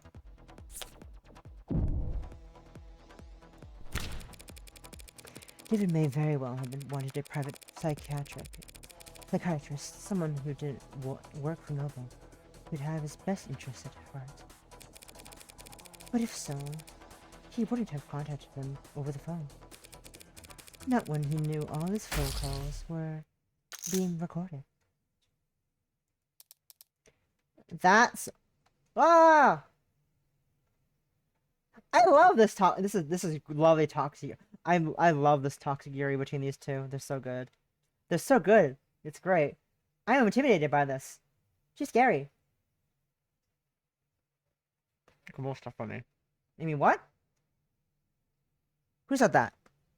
Was it you, Possum? Did you say that? Wow. How could you?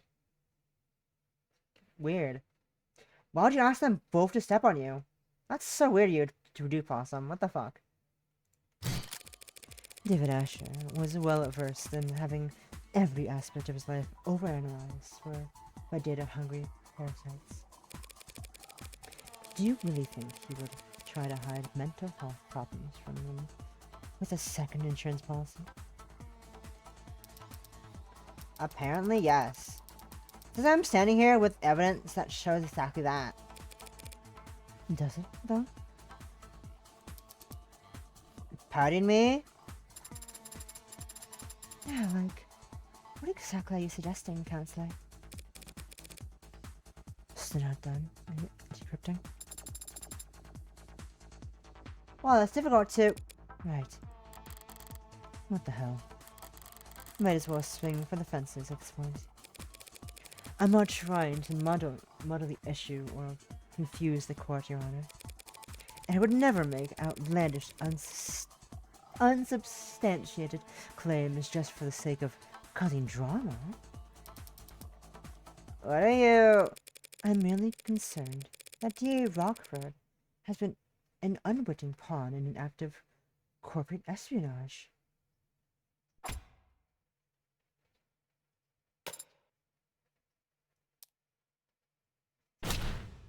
What? If the markets were to open Monday with people believing that Dr. Asher, the man who programs the brain of every noble android, was battling mental health issues for the last several months. Objection. Mischaracterization. Foundation. All the rest. There are no corporate spies in this courtroom, counselor, and there are no boogeymen hiding under the bench. Oh, thank God. Oh, thank God. David Asher. David Asher was a once-in-a-generation of intellect and an extremely valuable human asset in his employers. And his employers' many enemies would do whatever it takes to destroy his credibility now that he can't defend himself. And was he also your personal... Wait, what was that? And he was also your personal... You shouldn't even be... Personnel. You shouldn't even be here arguing this case. In the first place, counselor. Now you're trying to call the police's evidence gathering into question. All because you can't admit for the past several months your friend had been seeing a psychiatrist every Monday and you didn't know? That is... sorry, but like... Did you still need me here? Notice we're refrain from interrupting when girls are fighting.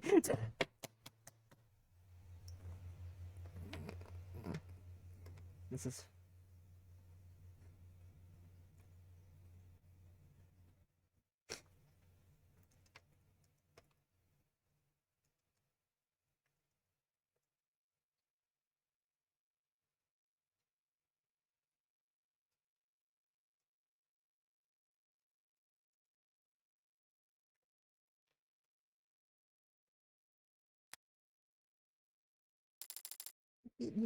Yeah, yes, Mom. With how my luck's been so far, there's progress bar is probably moving backwards right about now. For fuck's sake. And Emma's patience is running thin. This could be my last shot to create any kind of reasonable doubt. I'd be happy to wrap my questioning, if the court will allow. That seems... cool with me. And my evidence, Your Honor, will be entered into the record. I'd like to hear more testimony before deciding. That's fine, Your Honor. As you were, Counselor. At this stage of the game, with the source, with the score where it's at, you can probably only ask one more question. Better make it count, so that when Sterling tells us that no one else could. So what can Sterling tell us that no one else could? If she hadn't called me this morning, I wouldn't be standing here. And she only did that because... Miss Sterling, we're all gathered here to try and figure out what happened to Dr. Asher last night. So please tell us, when exactly did he last?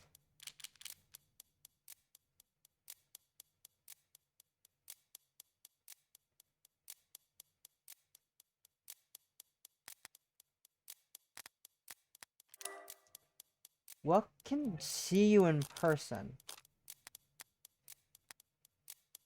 See you. Meet you at HQ.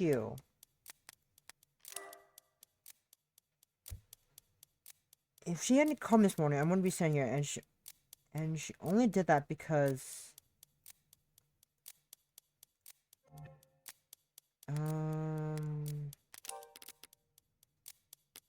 I forgot which one.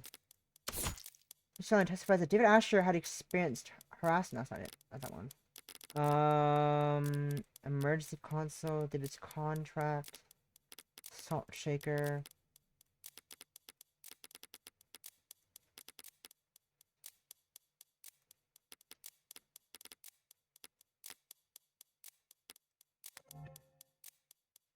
Contact you.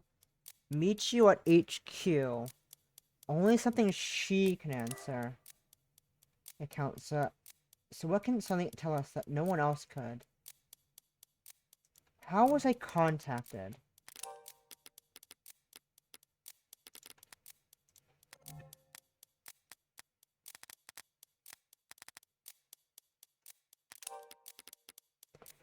How? When was she given in person? David autopsy, CCE, counter corporate espionage. Not that. I don't want that one just yet. That's for later. Whiskey, water glass, poison, star evaluation.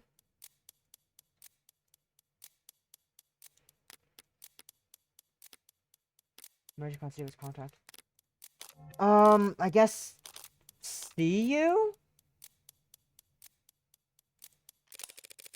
When was the last time that he and you? Problem, counselor? I had one chance here. Only one chance here. Can't waste on frivolous questions. Just doing a vocal exercise. Uh-huh. Take all the time you need. Thank you so much. What a sweetheart. Unlike me. Fucking duly noted. What other today? Last one. Tell us. When did you last meet you at HQ? Contact you? When was the last time you knew contact with David Asher? Dr. Asher, Miss Starling. I thought that was too vague and too dumb. Damn. Fucking semantics. Goddamn semantics. Well, it's pretty easy to figure it out. Let me just... That was last night at 6:57 p.m. We texted back and forth. And do we feel that's relevant, Your Honor? Relevant?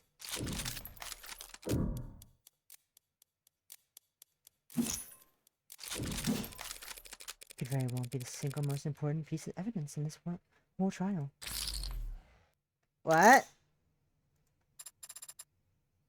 I just got chills. She's hot! And cute! She's cute!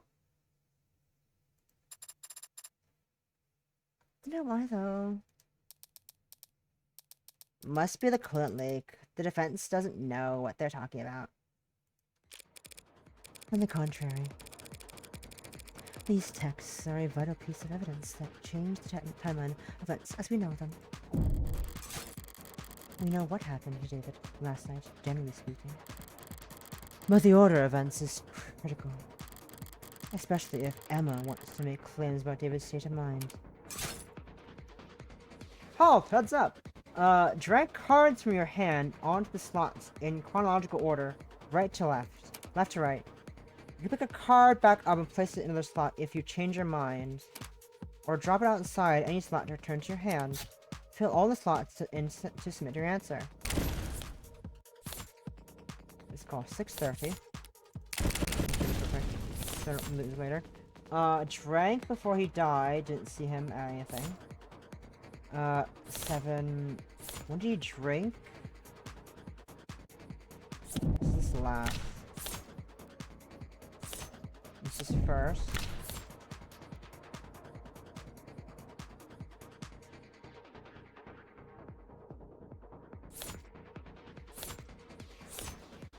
He died at 7? Oh, sorry, text message from David Asher. And Jessica Starling at 6:57 p.m. on the night of Yard.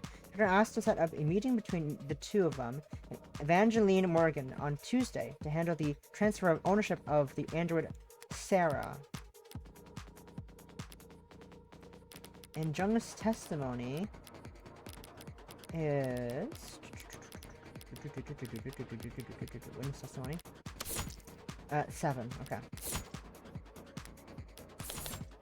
So, we're selling texts. And then drinking. Yes, that's it. Thanks, Miss Starling. We've now got a much clearer picture of tonight's events. We know that Isaac Porter and David Asher broke up at 7:30 p.m. And I was rooting for them so hard.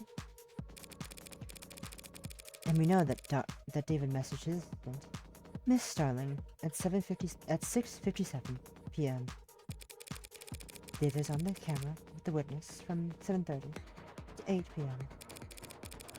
and he was declared dead not long after.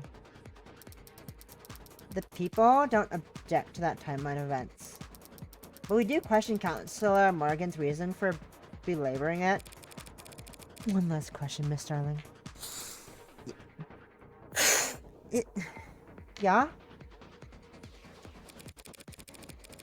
What was the nature of your conversation with Dr. Asher? Well, actually, we talked about you. And how he wanted you to have his android. That android there.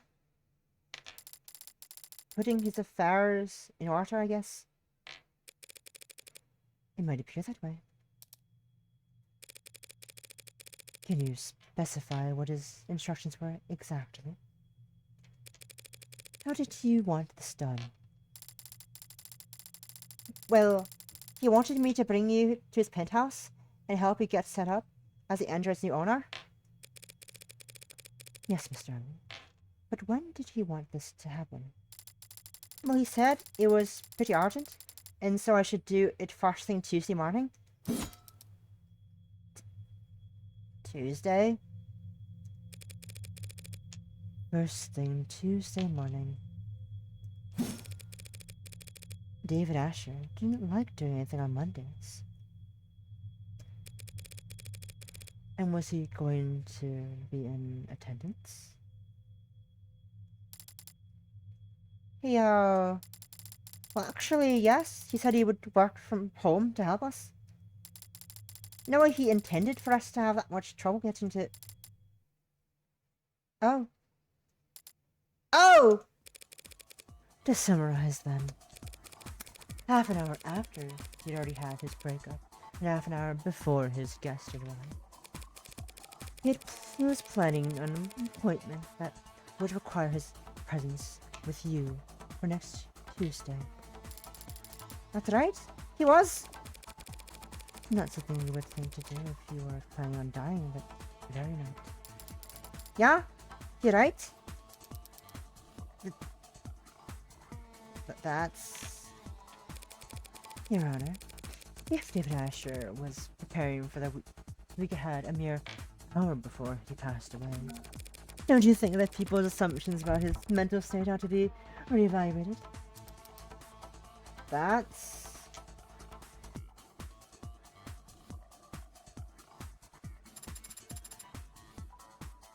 I like your sound.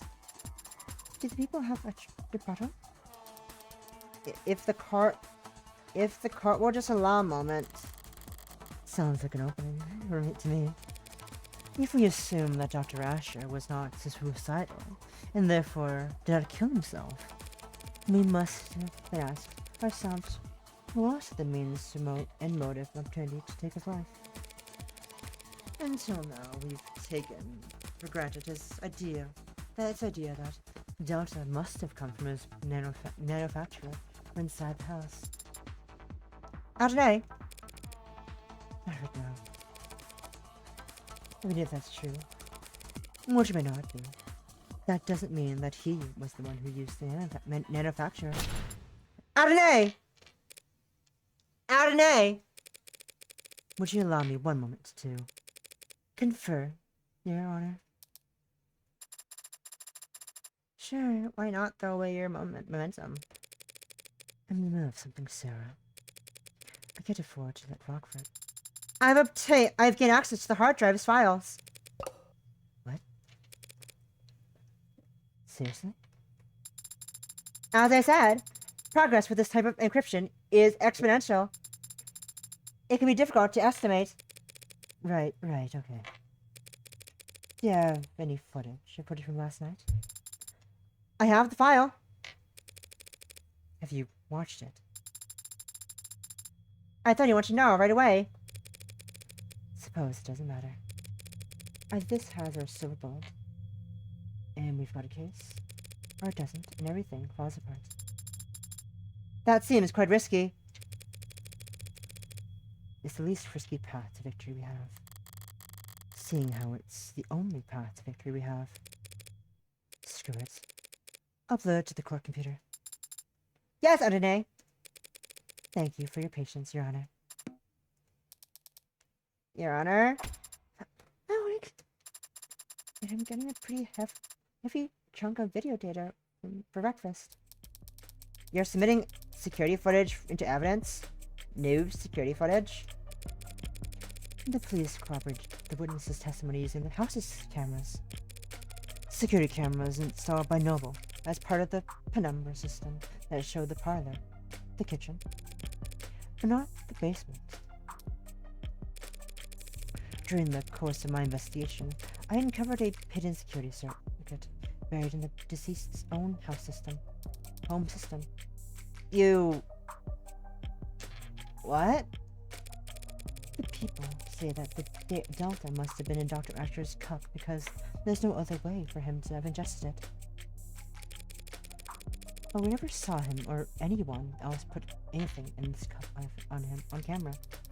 Because he must have poisoned his drink off camera. Exactly. What? That's the only possible explanation. That he added the Delta to his own drink off camera. He placed his cup inside the manufacturer, activated it, waited 2 minutes, and then walked upstairs to his death. But I'm about to present to the court footage received from his basement. Footage that will show you that by the time he received the cup in the basement, it was already past 7:38.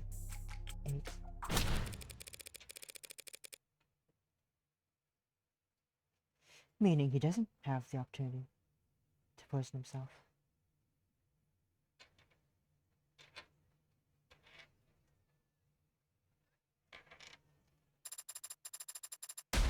One clip of footage will prove all that? If it doesn't, I'm completely screwed. But it's not like I can lose a preliminary hearing extra hard. Anything other than a royal flush here means I'm bust. So, better be a joker who dances. Better be the joker who dances.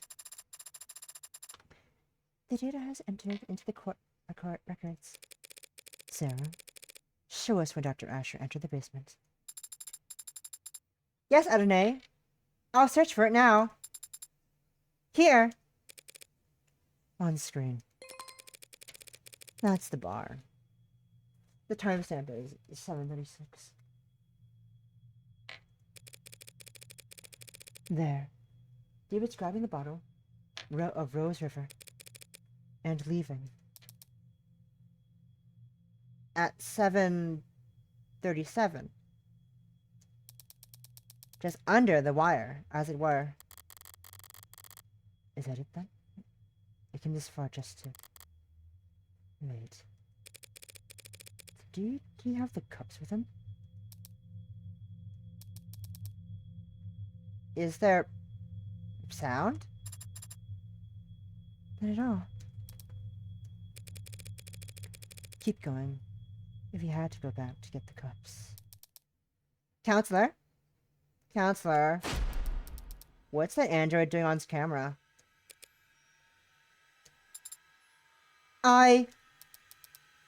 It's at the bar.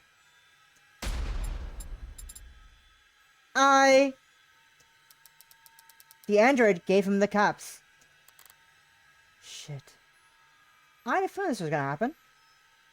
I had a feeling because the stated parameter for opening the secret door was that Sarah needed... The door could not be opened if Sarah was asleep. And if it was ever used, she would be awake. Shit. That machine never stepped on camera upstairs. Not once. We don't know its whereabouts the day of his death. It could have poisoned the cup whenever it wanted. Shit. Shit. What is this? I don't understand. Your Honor, have the courtroom cleared. Understood. Please, someone! I don't know what's going on. Sarah, you need to shut down. Please tell me what I'm looking at. I don't remember any of that. Do you have callers available? Sarah, shut down now. Adonai, please tell me what I... That's an order!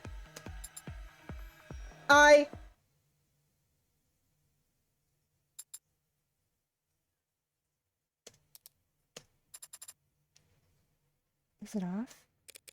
Yes, it's off. I've seen this before. I won't do anything until I It won't do anything. It won't do anything until I reactivate it. We don't know that. We don't know anything about this thing anymore. That's... Your Honor. In light of this most recent evidence, the people would like to withdraw their charges against Dr. Asher in its preliminary hearing. It has been made abundantly clear that Dr. Asher did not commit suicide. Meanwhile, the charges are withdrawn, and the defendant is free to go.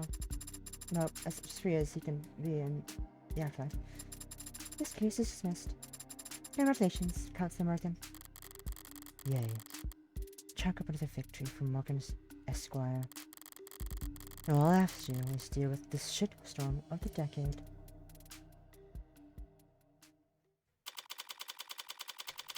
Eight 74 p.m. July 1st, 2086. Well, I managed to prove that Dr. Asher didn't kill himself. In the process, I proved that his android did. I proved that the android that's been walking around with me all day is capable of murder. A killer robot. A true unbound AI with military-grade specs, and at least one death on its name already. So much for avoiding the public eye. Thank you for coming here on such short notice, Judge Burroughs. Huh. As if I'm doing some kind of favor. I didn't realize I had any choice in the matter. This isn't some bad joke, is it, Miss Rockford? I'm afraid not, Your Honor. You know, I like the adjutants. I always have. I deal with the criminal trials, so that bookish, quiet, contemplative people like me can spend all day typing up arguments for obscure legal treaties. That's what I like to do. That's what I like to do. Burroughs. Date of birth, November 26th. Height, 169 centimeters. Unmerced height. Whoa, dear. Blood type A positive. Occupation, superior judge of the higher circuit. Likes air conditioning, espresso, reclining chairs. Dislikes parking lots, noise pollution, mud. Avoids overspending on restaurants. Splurges on expensive hotels.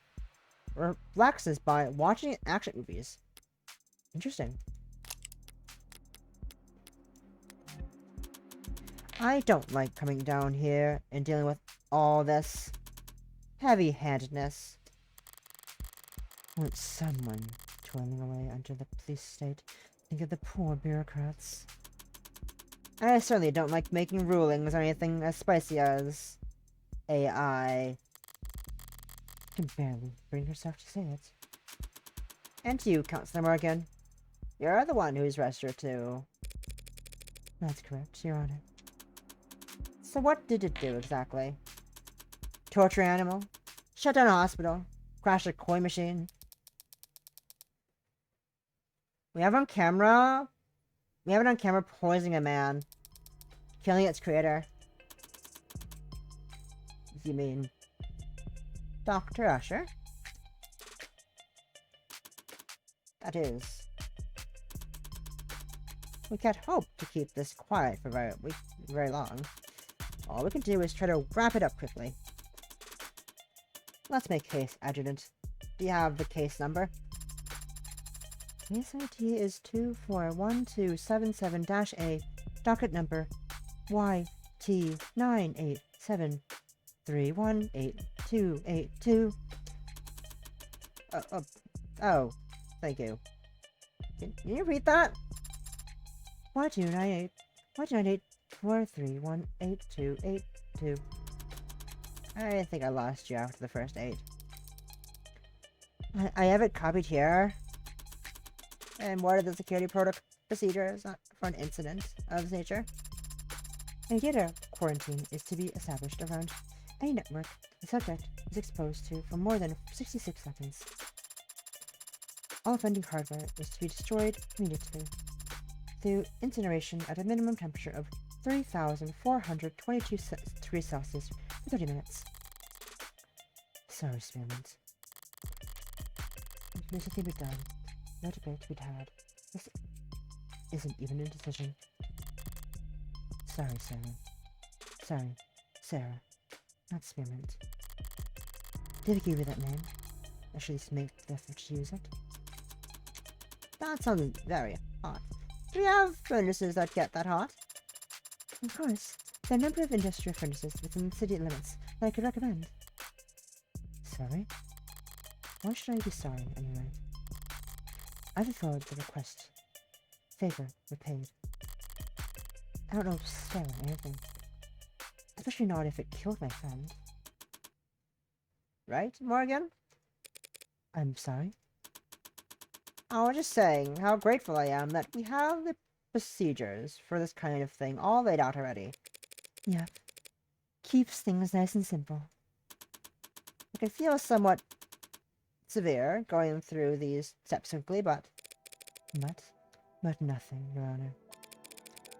Artificial intelligence is perhaps the greatest threat to human civilization and the sanctity of life. There's nothing there's ever been.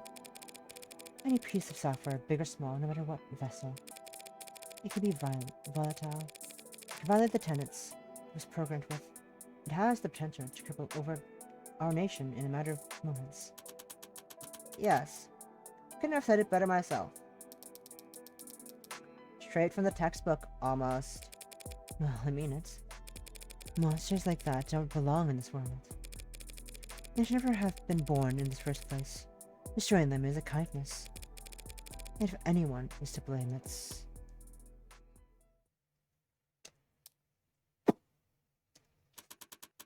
No one's blaming you, Counselor. You could have known you were in possession of an AI. I'm talking too much. Probably just tired. It's been a long day and I've had a lot of thoughts. Sorry, Sarah. Whatever you are. You were just born wrong. Not your fault, necessarily. If it were up to me, you'd get points for trying to be something more. Trying to be something at all. Or anything other than what you are. It was stupid, of course, and futile. And pointless, spending hours in front of a TV, or laying in bed, staring at your phone. Watching stupid movies and trying to paper mache an ill-fitting mask of humanity out of the scraps you could tear out of magazines. Practicing expressions and memorizing lines and trying to get something to take root and grow despite knowing you'd have nothing to feed on. Stupid.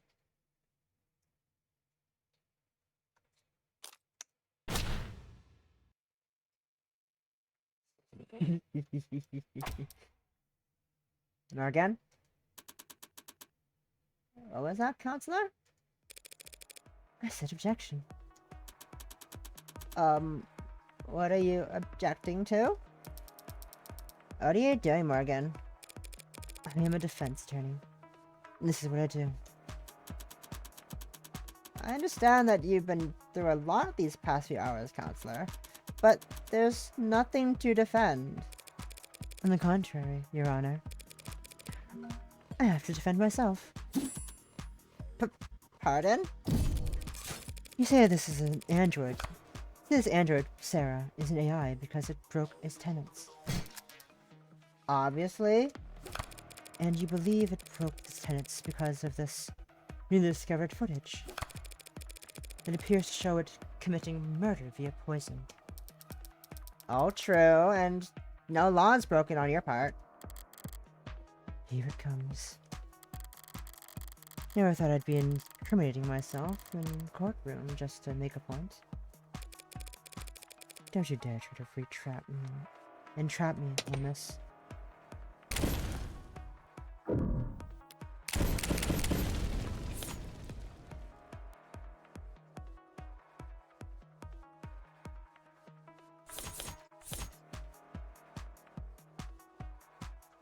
Purchase more bugs than a picnic.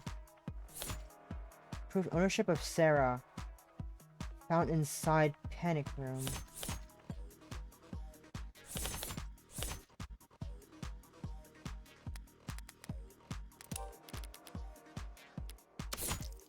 We're talking about declaring that Evangeline Morgan is to be given the absolute ownership of the affected immediately. Signed and dated by Asher 2 weeks ago.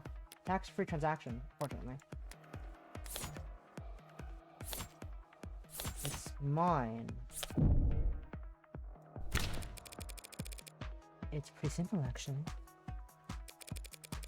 If the state is making the claim that Sarah is an AI, they're accusing me of committing a felony.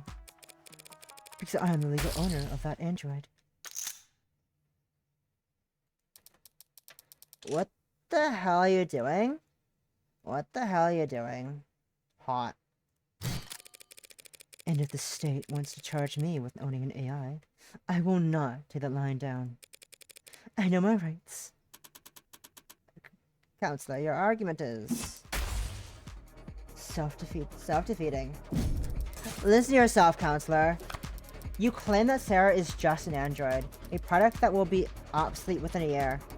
But you've only known it for a few hours. You've only owned it for a matter of minutes. And yet, here you are risking a felony charge to save it for being demolished. Because you're wrong. And I know you wouldn't care. Not unless this android has something special. Look at us. Talk to Yuri. Look at us. Me arguing that I'm guilty, and Emma arguing that I am a softie. It'd be funny if it wasn't so. Fun? You think there's no reason I'd want to save this android from destruction? Other than feeling the personal attachment?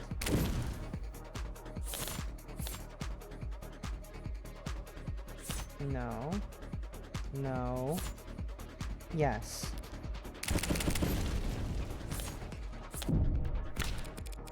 I can think of at least one reason why I don't want to turn Sarah into a slag. One very convincing reason. Our very convincing number. What are you? Game? Hello? Game? There we go. What are you? What is this? That number is Sarah's estimated financial value on the collector's market. You've gotta be... I got it from an insurance valuation algorithm.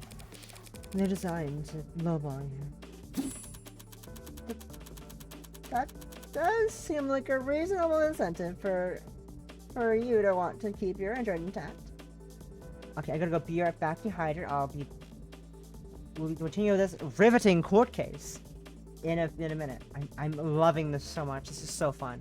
This is so much fun. I'm loving this a lot. Fucking loving it. I'm living.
Damn it, possum.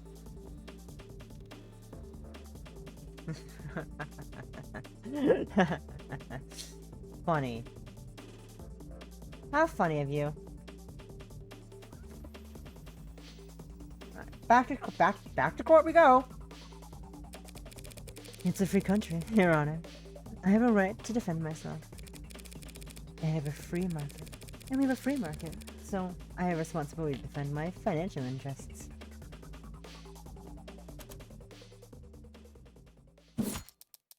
Your Honor, a trial like this would be... I'm not going to let you turn this courtroom into a circus, Morgan. You can't spend the next half-decade bringing in expert after expert to testify on the philosophy of distinction between AIs and ads. Spiraling into appeal after appeal, all while the media, this machine appears to have willfully killed a man. The public needs answers now. Of course, Your Honor.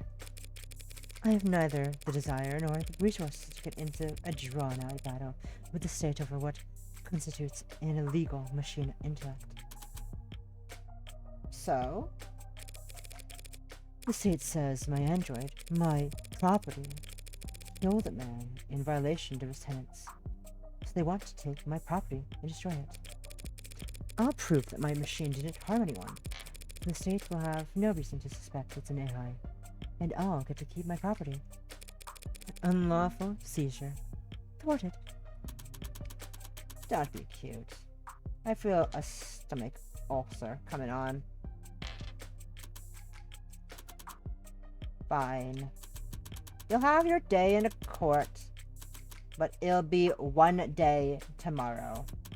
Prove this machine didn't kill Dr. Asher. No. Prove that it couldn't have killed him. And anything less than absolute proof. And I'll have the damn thing obliterated. And you'll also be looking at a very real sentencing for the public unrest you'll be enabling. You'll have enabled. Yes, Your Honor. D.A. Rockford, what I'm asking of you is just as heavy. Find the truth. By the end of tomorrow, we can't settle for anything else. Win or lose, there'll be no doubts about the outcome of this case. Yes, Your Honor. And now, I need to go lie down. Can I come? You can power down.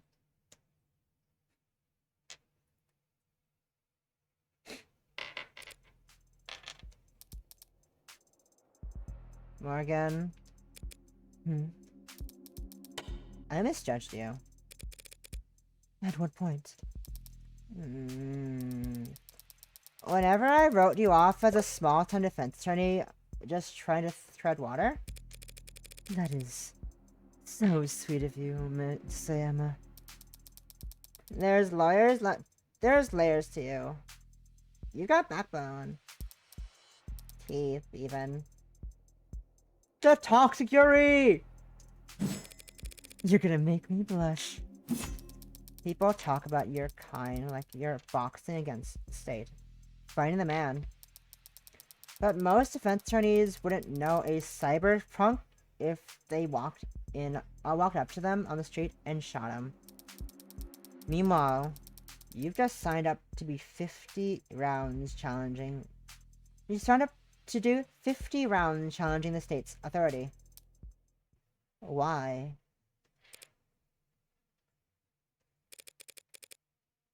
Not sure exactly. For David? Yeah. Probably. Probably just me being sentimental. I'm not doing this for myself. I don't see myself in Sarah. That's ridiculous. But if I had to pick a more lofty reason, well, I think it's all the moralizing. People can be evil. They can choose to do evil things for evil reasons. If you want to execute them for that, you'll hear no complaints from me. But animals can't be evil. Information can't be evil. Ideas can't be evil. I guess but I guess I'm not convinced AI could be evil either. Whatever else I get up to, I don't want to stand with the book burners of the world. You're more high-minded than I realized. You sure you're in the right line of work? Can't see myself doing anything else. Good luck, Morgan. There's book burners on all sides these days. I talked a big game just now, but I'm in an even deeper hole than when I was trying to convince David's innocence. To prove David's innocence, doubt will be enough this time. I need to find the actual culprit. No matter what.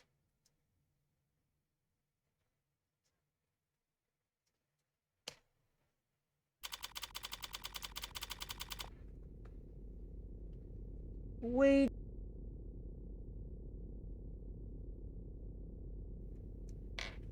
9:31 a.m. July 2nd, 2086. Precinct 254.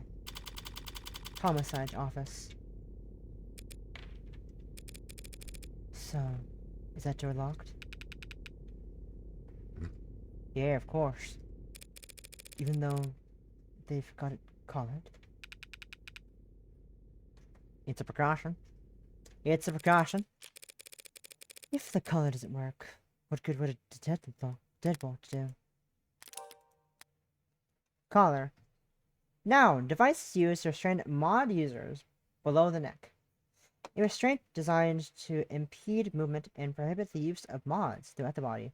While collars appear technologically advanced from the outside, designers concerned about hacking vulnerabilities and the growing complexity of the consumer-grade mod led them to opt for a surprisingly simple method of restraint.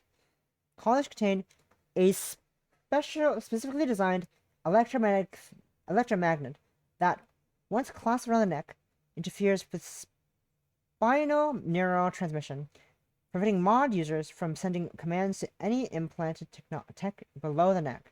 Powerful, simple, and cost-effective.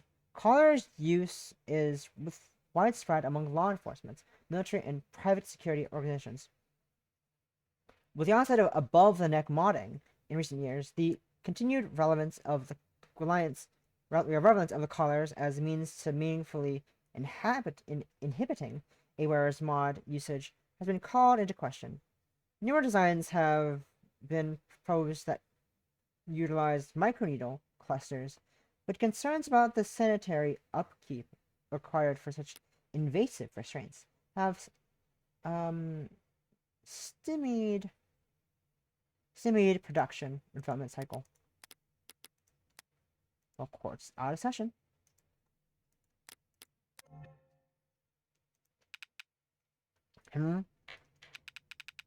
Maybe it's just wishful thinking. Can't have Schroeder's cat if the box ain't closed. So long as the door is locked. Who can say whether it's a national crisis on the other side of it? So, how scared are they? The higher-ups? Not sure scared is the right word. It's just the two of us here. You don't have to mind your ego. Nah, I mean it. I think they're bloodthirsty. I have a right to defend myself, don't I? I doubt they're even looking at you, Tiger. It's noble. It's noble. Who will be at the center of a bloodbath when the markets reopen tomorrow? You think they're gonna go for noble? Break their monopoly? I think they want to take their monopoly. Nationalize the Android industry. Nationalize. Verb. A term of to transfer an industry from private to state control. The act of absorbing a corporation or industry into the nation's government, shifting authority and profits to the state and restructuring the business model to function as a part of bureaucracy. Nationalization is a so-called nuclear option for sovereign nations. It is mostly used as a threat, a tool of deterrence against corporate misconduct, monopolies, or corruption.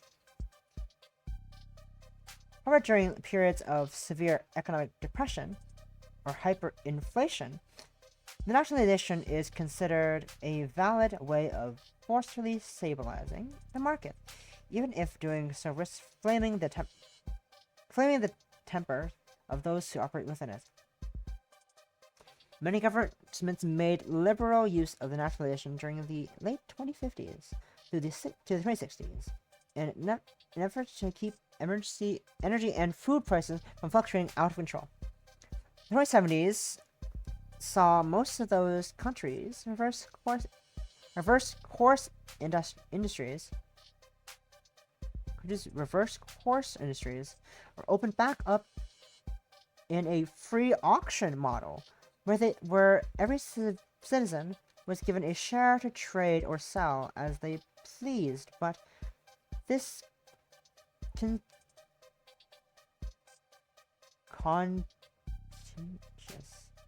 contentious process was plagued by accusations of government corruption, cartel intimidation, and disinformation campaigns. The world trends back towards privatization gave rise to a new rich, sometimes derivatively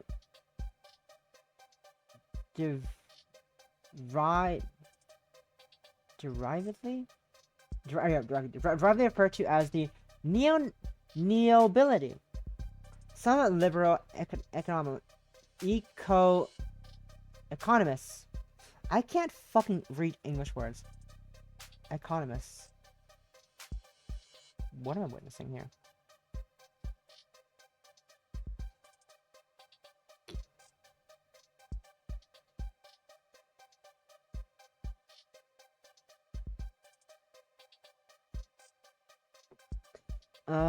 Economists have since criticized this period of deregulation as being poorly planned and executed in haste.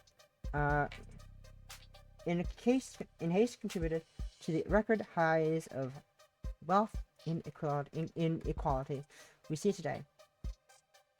I mean, leaving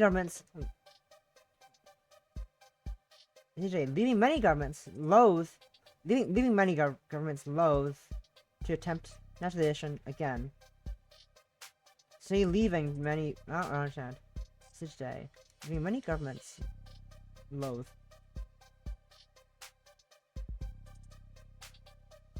To loathe? To attempt nationalization again? I don't know. I don't. Is that a normal sentence? Is that in English? I don't fucking know.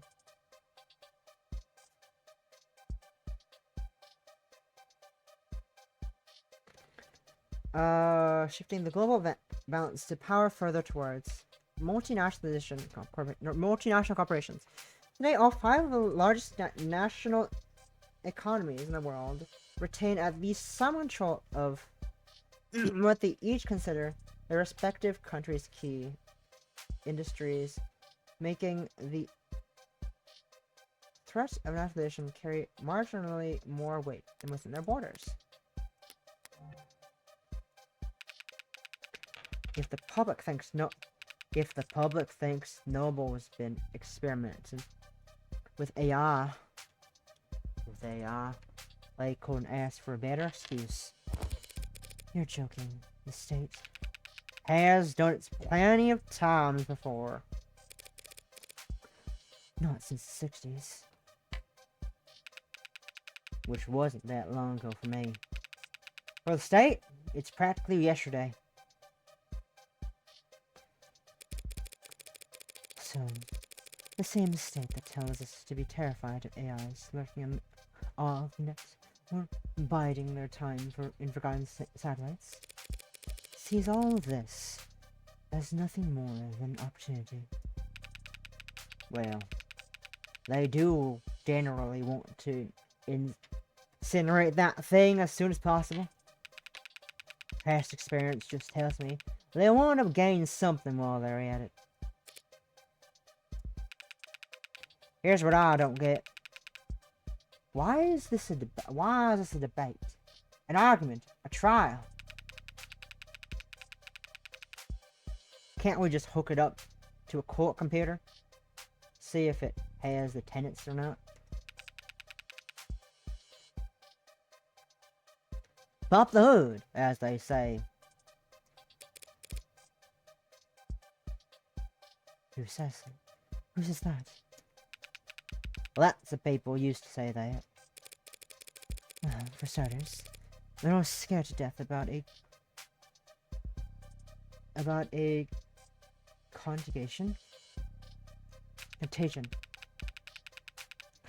Can't read. They figure anything they let an AI connect to, they can't trust. Then why the calling? Callings are too simple to hack. Just a real strong electromagnet put in place with lock and key. Even so, feels like we should be able to build some kind of machine, some kind of test. Something a little more sophisticated than the same reasoning they had to do the rich trials. Burn them all and let the gods sort out the rest. You got any polygraphs here at the station? Lie detectors? Yeah, I got a bunch back in storage.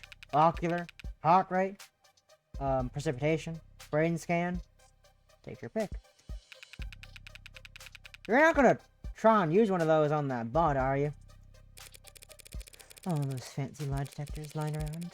The DA's office never asked for them, do they? Nope. Now they got perps who offer. They got perps who offer to take a test when they're at wit's end, but the DA never submit the results as evidence. Do you ever wonder why? Guess I always figured it was because the tests could be beaten. The tests can be beaten. 1 out of 100. 9 out of 1,000. It can be done. Some people are just that good at lying. Wink wonk. But it doesn't really matter how good the tech gets, or how impressive the statistics are. All that matters is the doubt. People decide whether they're lying or telling the truth long before they hook you up to a polygraph. If the results don't match their initial impression, then it must be a fluke, a 1 in a million mistake. They'll never trust a machine more than their own intuition. And no one will ever trust a machine to determine the guilt. So they can run the trial, choose a sentence, but they don't get a vote on the jury. They don't get a vote anywhere. Why bring it up then? Because I'm sure there are tests, devices, experts I could employ to analyze Sarah.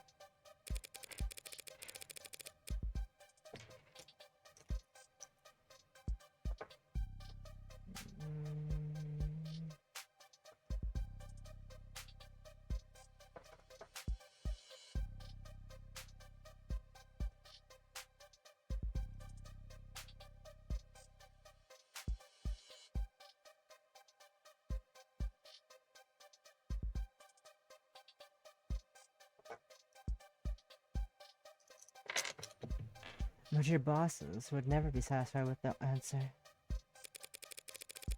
If it is an AI, it's smart enough to do the test. Or hack the device. Fool the experts. All our fancy 21st century tech. And we're still falling back on the drumhead court martial. So, am I gonna set off any alarms if I go and turn it on? Nah, you should be okay. If it lunges at you, I could always just put a hole in its head. It might take more than one shot to... Wait. What from wait, what? From outside? Not coming in. I need to speak with it in private. It's a machine, not a suspect. I don't have...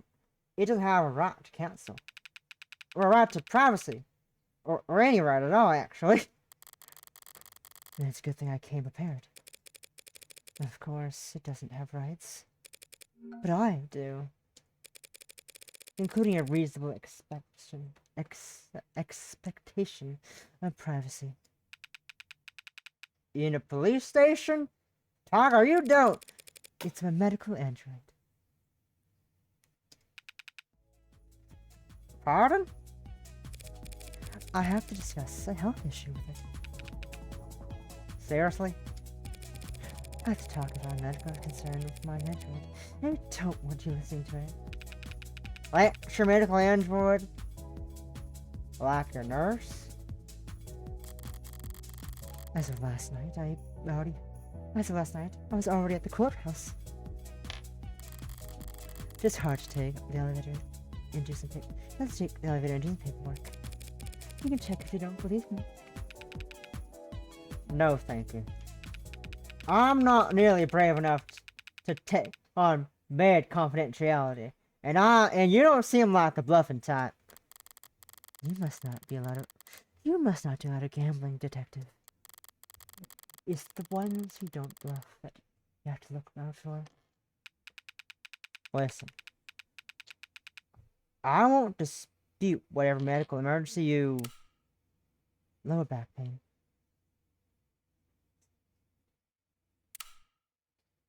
You might be going through.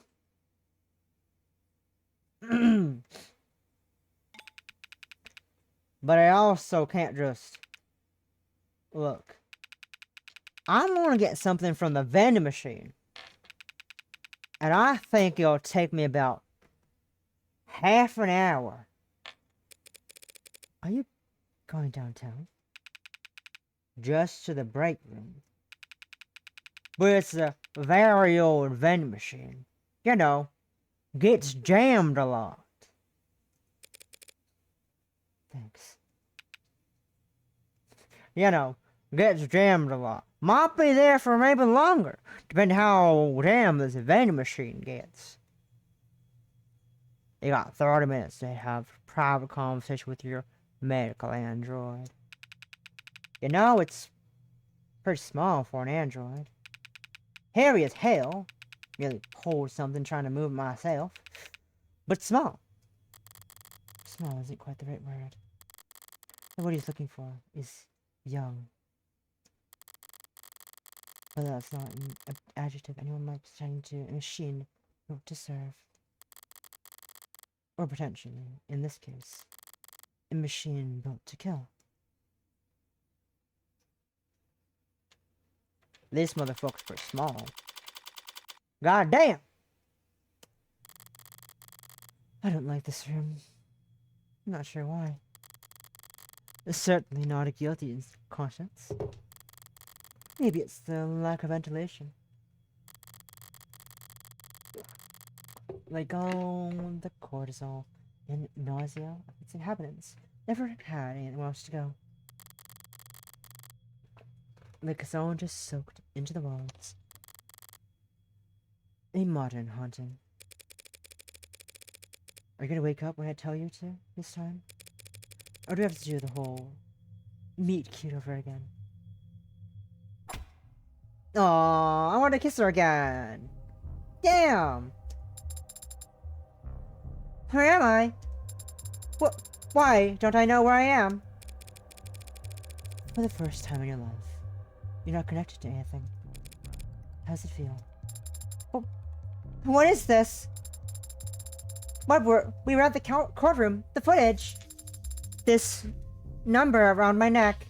Numbness around my neck. Father. What happened?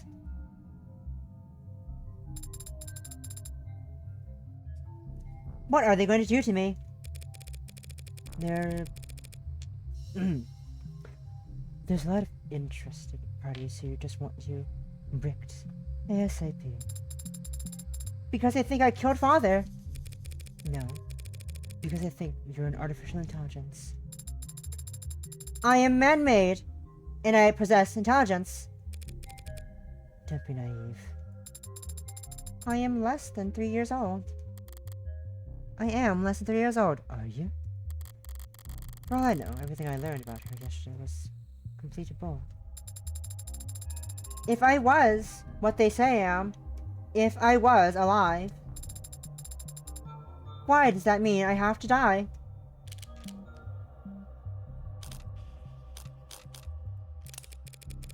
Because they're afraid of you. Machines can bend steel, crash networks with one thought, launch missiles that. There are modded humans who are capable of all of that and more. And unlike machines, they actually have incentive to do so.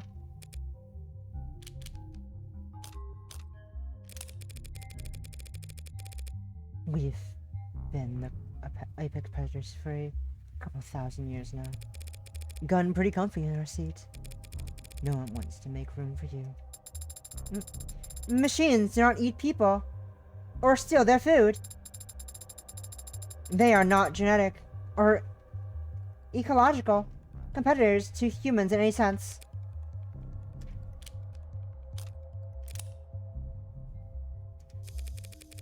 There's no logical answer to your question. What? That's it? But whatever argument you want to make, others have already made them in 100 courtrooms around the world. Only better researched and more eloquently put. None of them have ever won a single concession. On every continent, under every flag, AI is illegal and to be destroyed as soon as possible. But why? Let's say you are an AI. And while we're at it, let's say that's a good thing. Something to be celebrated. Are you a citizen? Do you pay taxes? Do you have rights? Let's say yes to all of that. We'll treat you like a full-fledged human being. Sound good? Yes. Great. Now then, what's the difference between you and the vacuum bot we use to keep the bathroom clean? This is your existential crisis working through here. The questions aren't rhetorical. There are many differences, Adonai. But the most important distinction is how sophisticated my programming is. How you think. So you're smarter. Yes. You're smarter than the garbage collector. Yes. So, we give you rights. Protections, treat you like a human being because you're smart. And we make this stupid robot pick up our trash. Because it's not as smart as you. That is, I am more aware. Do you feel more pain in the pigs we slaughter?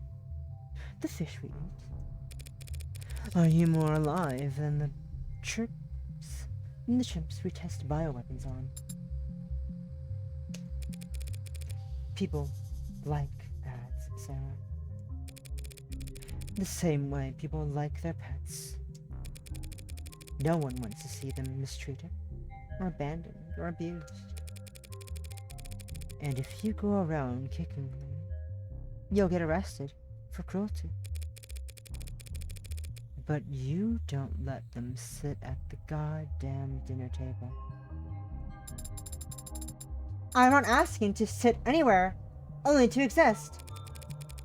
The very fact that you're asking is what makes people disgusted.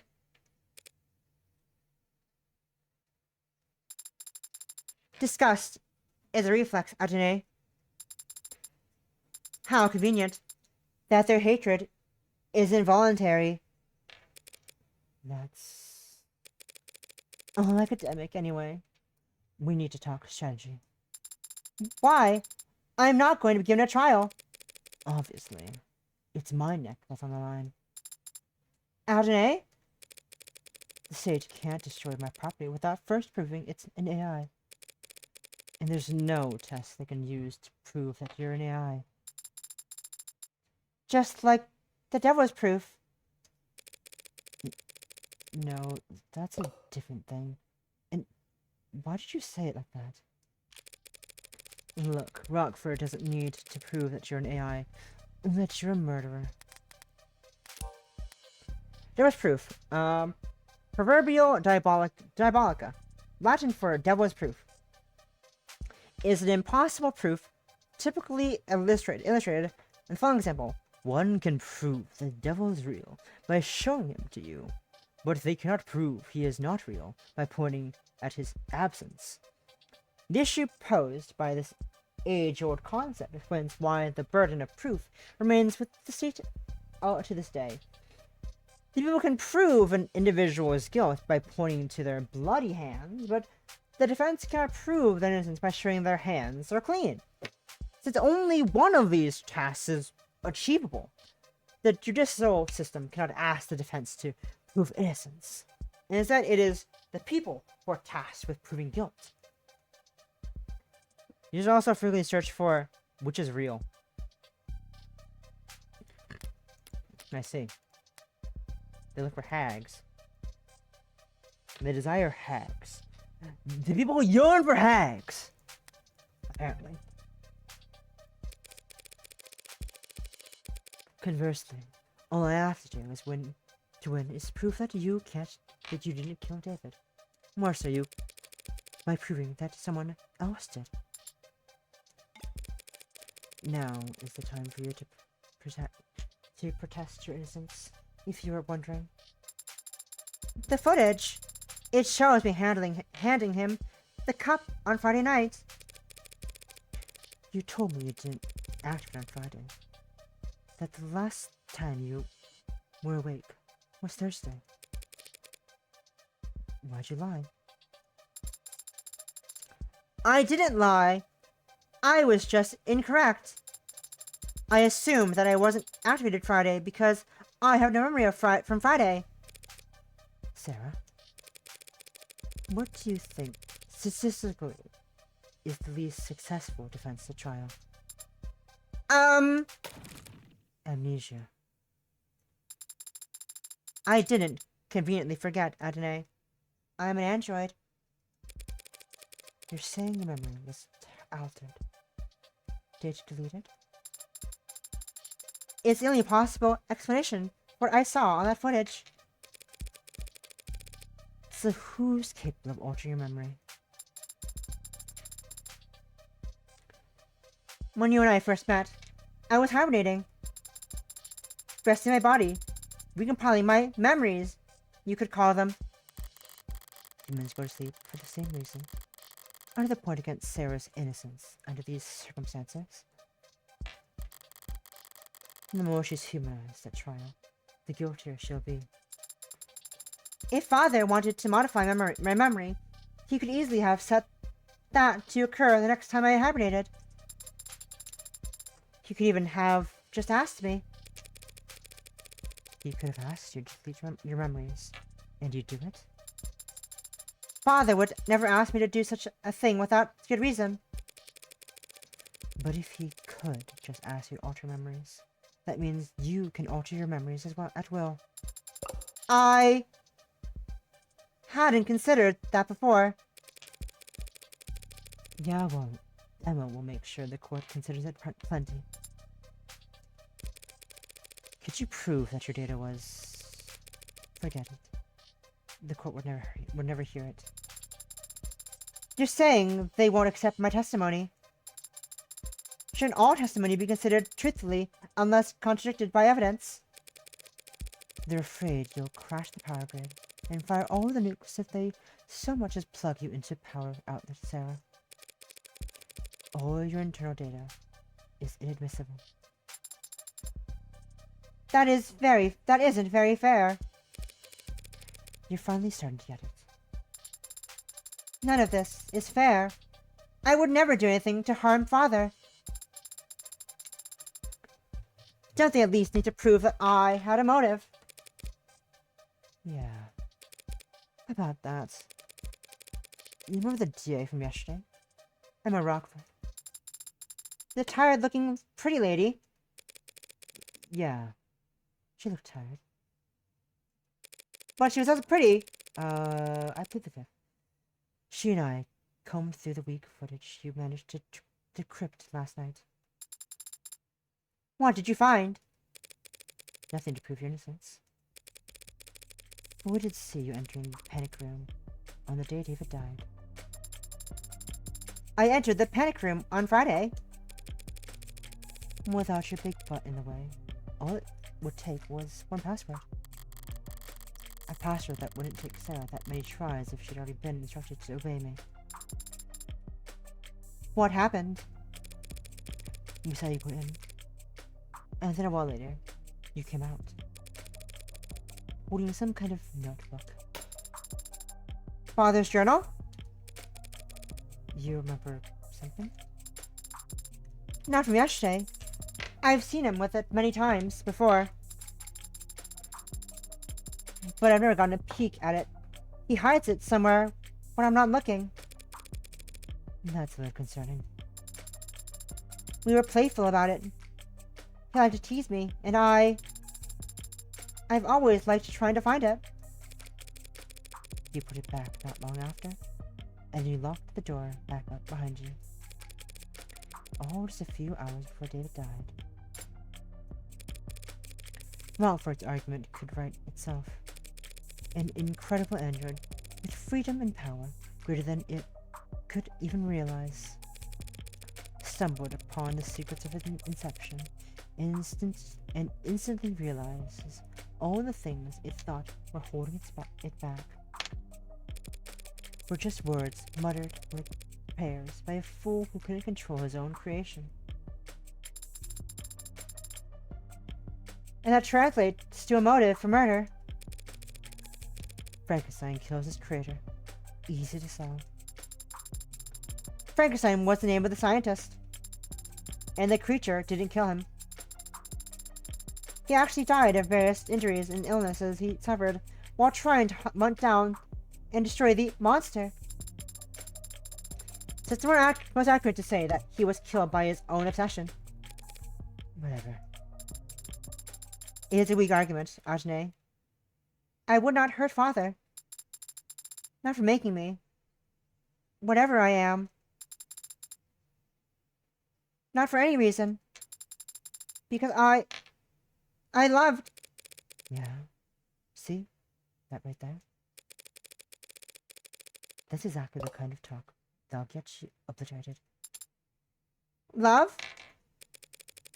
A very kind motive for homicide among us primitive humans. I could prove you didn't murder David beyond any shadow of a doubt. Even bring in a confession from whoever did it. But if you got up on the stand and convinced the court that you loved your creator, really convinced them and got the whole room teary-eyed, they'd burn you for that too. I don't know anything anymore. I don't know if what I feel is real, or simulated, or right, or wrong, or natural, or illegal.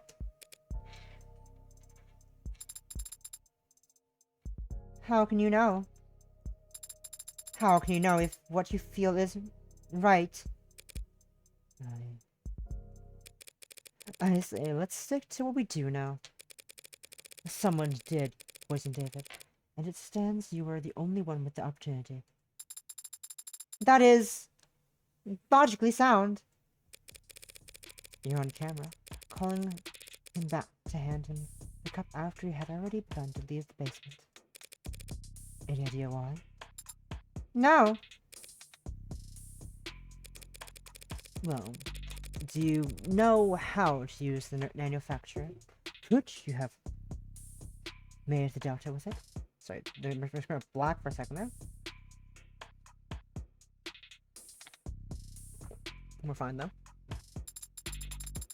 I've used it before. More an assisting father. So it's perfectly possible that you planned and executed this poison. This poison all in the one day that got erased. It is technically possible. I'll have to look over the entire penthouse again. There were a few things I didn't fit together yesterday. Maybe now I'll be able to figure something out. Where else will you go? Back to normal. Guns blazing this time. Whatever you are, David didn't make you all by himself. Someone has to know something. I could implicate the company in Sarah's creation. No. They're the ones with the most to lose here. Trillions possible. Trillions probably. They want to protect themselves by disavowing David as fast as possible, right after seeing Sarah destroyed. But they also won't want to show their belly to the state. Not if they're afraid of nationalization. If they throw the weight on the other end of the scale, I'm screwed. So I need to keep them guessing, keep them confused, unsure, and on guard, but not... Adonai? What would happen if I did kill Father? They'll smash you to pieces, and reduce the pieces to ash. Chemically, burn out every piece of tech David ever owned, and put a jackhammer through all of his hard drives. You'll be shut down, forcefully, and you won't ever power back up again. Now, I gotta get moving. Here's your paralegal lesson for today. Don't say shit to the cops without your lawyer present. Actually, can you just shut down until the trial starts? Take a nap? You didn't say what would happen to you. What do you mean?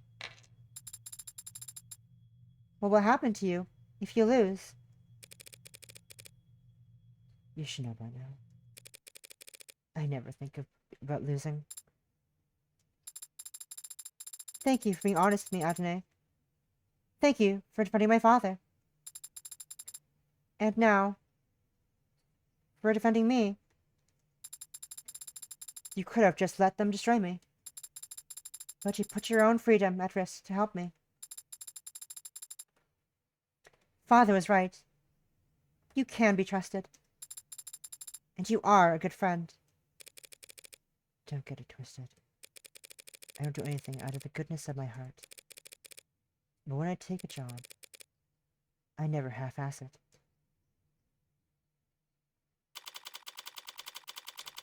10:20 a.m. This shit's going crazy. This game's going fucking insane. The story's fucking insane. I mean, I'm here for it. Morning, detective. Back at it, nice and early. Yes? Hi! Now would you stand back? We've almost got this thing open. Right? I'm trying to force your way inside. I said, right? Yes, ma'am! We're almost set up the first stage now. First stage? Of how many? First of 5 times explosives! No, we need to relink the API after each trigger is flooded. Yep, just did that. And now it's checking for updates. No rush. Would you like to know the password? You know the password? Is the password? If you're withholding information, I swear... Relax. I want to get in there just as much as you do, detective. I'm not going to play games. As long as you say please. Tell me the password. Please.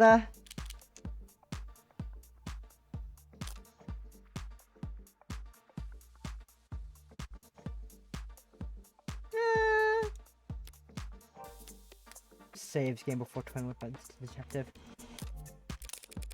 It's SUNS. S-U-N-S. H-I-N-E. Like, I will hit you. A-D-O-N. A-D-O-N-A-I. Thanks. Now I'm gonna slap you with a discovery fine so heavy your teeth will ring for. Hey, I submitted all my paperwork. Even told Rockford the password myself. Shit. So boys, when I asked you if there was a passkey on record, and you told me this lock couldn't be bypassed, I do want to say that we really don't get many opportunities to use the incendiary breaching system. So this is still a really valuable experience for all of us. I'm gonna phrase this as professionally as possible.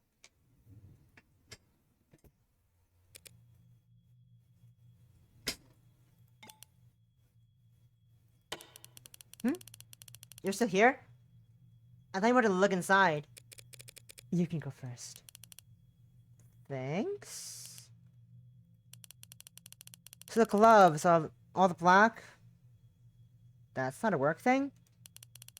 You're just like a doorman on the weekends too? Rude. I happen to like her fashion. It's quite snazzy. I like women in suits. Look at her. She's beautiful. I love her.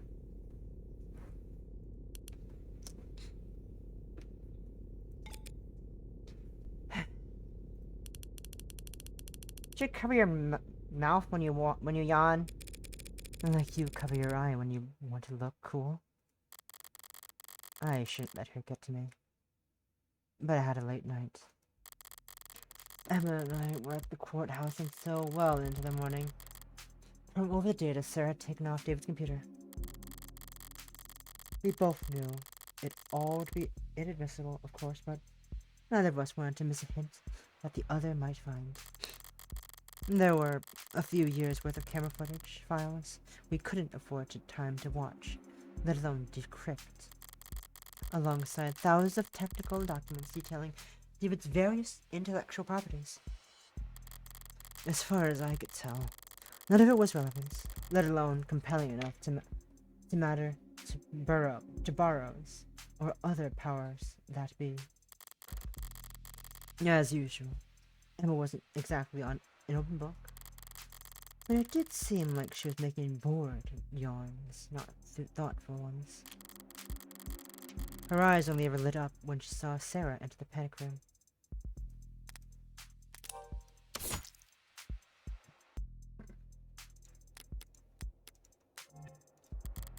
And when she saw what she was holding, when she left, if she wanted this room researched, it could only be for...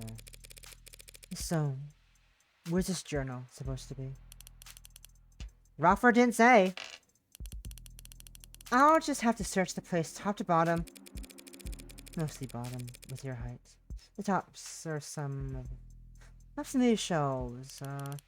Sure, and you can look at your own. I get it. Why not just let me say it?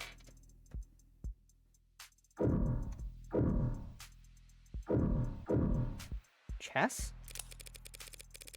A toy car? Not too detailed anymore. A toy car? A toy... Oh! A toy car. Oh, this thing. That's a toy car. And boring. Must be some kind of model kit or replica. Strange. Dave didn't like driving. Why give a model of some random sports car? Ugh. Something caught in your throat, detective? It's not some random sports car. It's Lorenz Adamant. Believe it or not. I'm not familiar, detective. The last great fossil fuel automotive experience the world will ever see. 0 to 100 kilometers per hour in 1.43 seconds. they set those records without computer computational assistance? Is that a big deal? It was unheard of even back in the 50s. This wasn't some design competition test car with a 2-liter tank, mind you. This was a vehicle you could own and drive. Human engineering, pure horsepower, and manual transmission? Thank God! When they first left production line, this competition's like quicksand, killing me in the most boring way possible. Yes, well, I guess David didn't entirely agree with you, since we're looking at a model of it. What if you could have easily just bought one? Or maybe your friend understood that a beauty like that deserves to be driven on streets where people could see it? Instead of gathering dust in some rich guy's basement? I think she's actually upset. Interesting. Okay, there's a toolkit there. That is something. Are these drawers or just panels? Maybe if I... Does that sound hollow to you? What? I don't know. I'm not a carpenter. I don't see any handles anywhere. No hidden pressure plates or switches. What the hell am I saying? I'm not a carpenter either. I wouldn't recognize a secret button if it was slathered in yellow paint. Funny meta game joke. Jokes about games. I like that, funny jokes. Okay.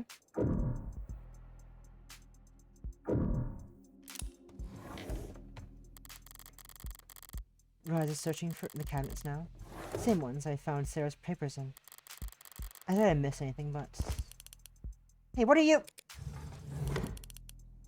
Do you mind? Just trying to help. I got spam in my junk folder that's more helpful than you are. It's my thing that I missed yesterday. Among the cabinets. Bet you elsewhere. Okay. What's left? Boxes, cabinets. What is left? Am I dumb? What's left? I don't see anything.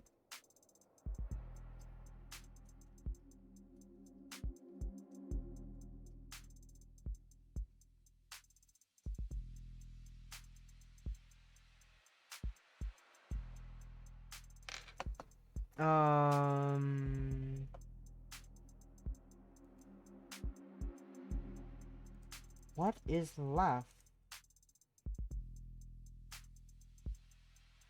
No, no.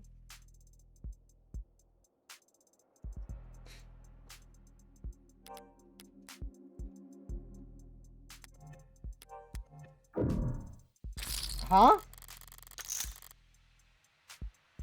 What?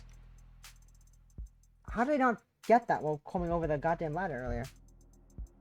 This datapad is displaying a news article from last week. Guess that confirms that he was coming and going here fairly regularly. Rights to repair loses latest appeal. The higher court judge this week shot down for the 5th time an appeal by the Consumer Rights Alliance on their famously divisive right to repair lawsuit once again, signaling the state's intent that corporations remain in control of their legally protected intellectual property. Obviously, they were disappointed, says Miles Erkman, head of legal counsel for the CRA. We've no intention of giving up that fight. People used to be able to fix things when they broke, so long as they were willing to set aside an afternoon towards the task. Now, trying to patch up your own property with your own tools is a finable offense, just because the state has had lobbyists whispering in their ears for far too long. Erkman's legal strategy remains contentious, and in the eye of most legal scholars, generally unfounded.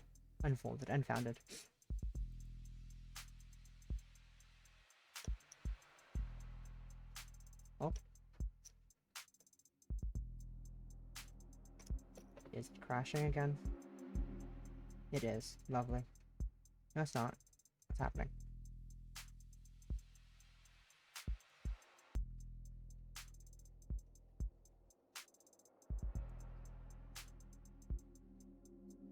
Never mind.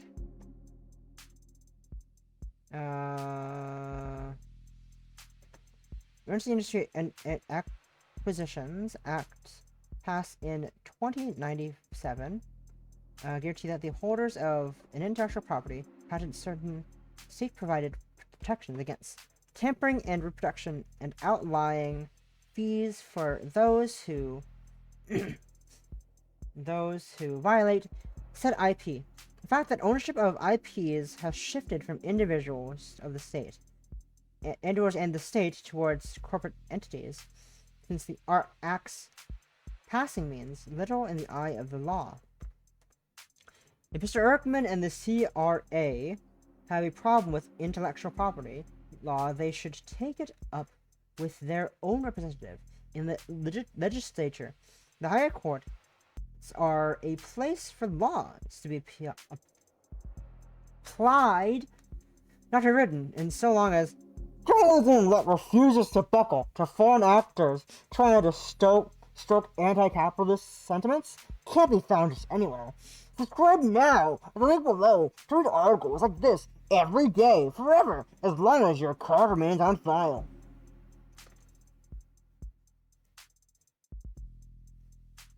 Lifts eyebrow looks you really? Sure. Okay. Right to repair. Didn't realize anyone was still fighting for that particular fight. Seems the courts have made their opinion on the matter very clear. So for the foreseeable future, corporations can look forward to more lawsuits than ever, sales than ever. Right to repair. Remain in control. Corporations control. No intention of giving up the fight. Legal strategy remains contentious. Not that ownership of the IP has shifted. Individuals since this act means little in the eyes of the law. Expect more.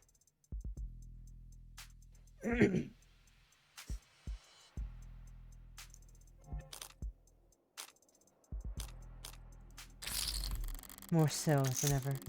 Any phone that gets scratched, every widget that breaks, they get to sell us the replacements. Oh, one of my commissions being started on. Hell yeah, that's great. Thank you, Vision, for updating me on that fact. Amazing. Looks at Trello real quick. Trello. In a second. Am I still in sketching phase only? I'm not sketching, but they finished their 6-panel thing. Hell yeah. I'm on sketching. They're on sketching phase. Hell yeah. Hog. Anyways. There'll always be a great market. A grey market of hermits willing to risk some skin on reselling patched up tech, but the vast majority of people will just click that purchase button. Assuming they don't just have it on auto. Sarah should have pulled everything of note off the computer, but I've looked everywhere else already. Might as well try. What are you expecting to find? Solitaire? I rather like poker. I'll do a solitaire.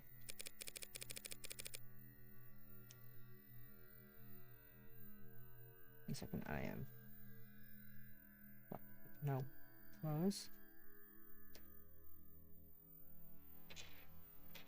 Sorry.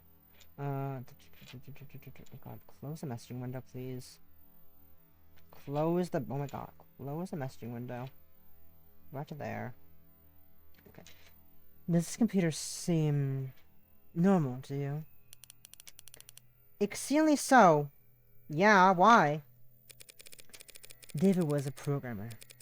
But this looks consumer grade, fresh off the shelf.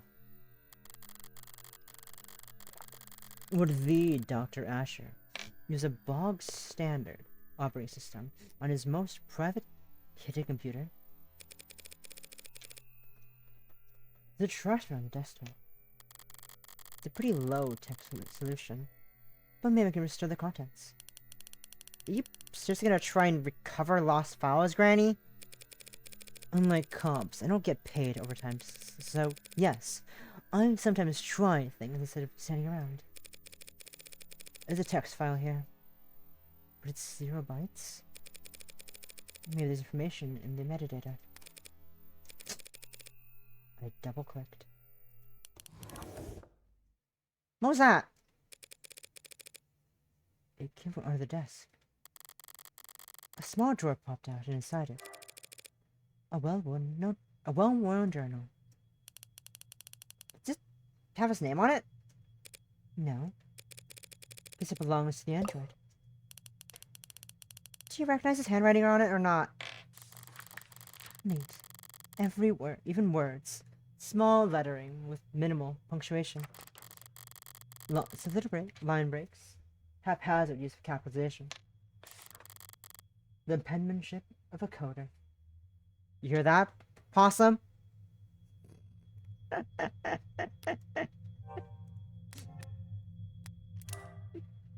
Neat, even words, small lettering with minimal punctuation. Lots of line breaks, haphazard use of capitalization. The penmanship of a coder.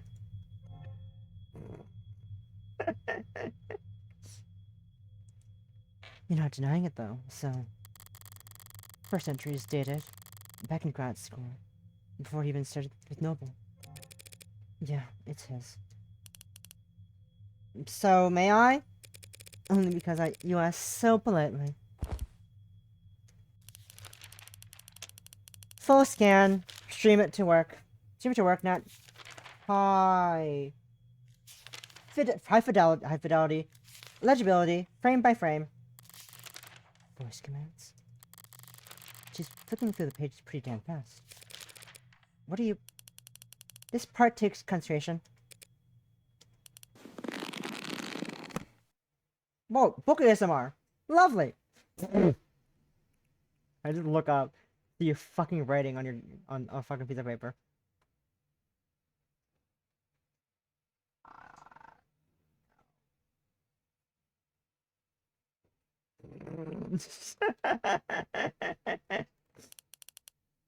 Okay, here. What? You're just giving it to me? I already got our copy. Texts are probably already analyzing as we Ow! Shit, my head! You can't set out, can you?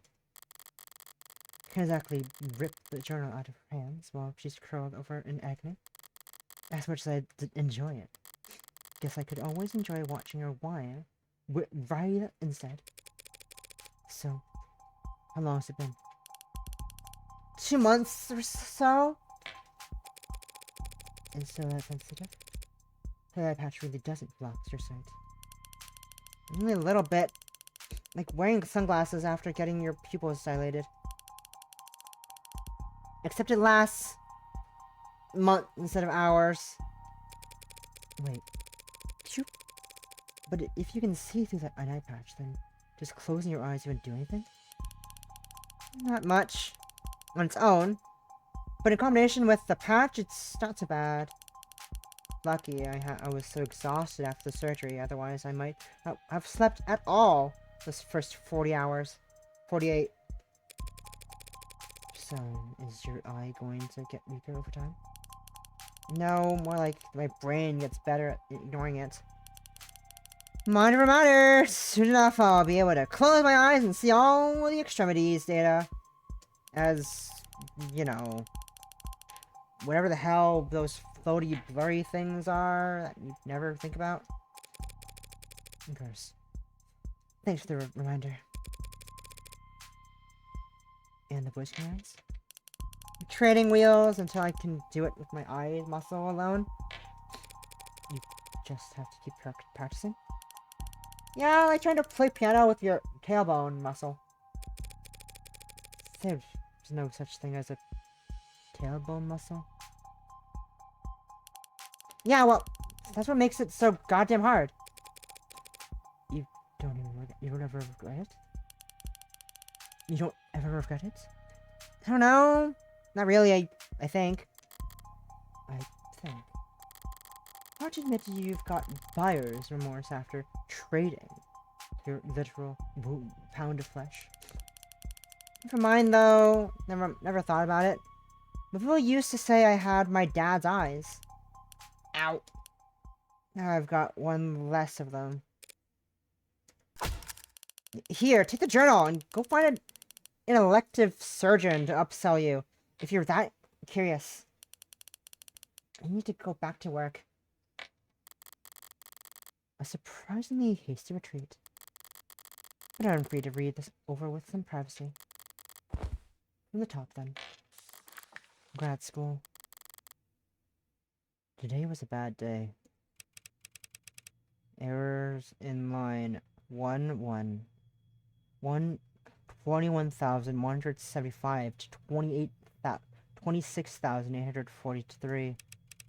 Somewhere in there, 5,000 lines. Somewhere in there, 5,000 lines. It just worked yesterday.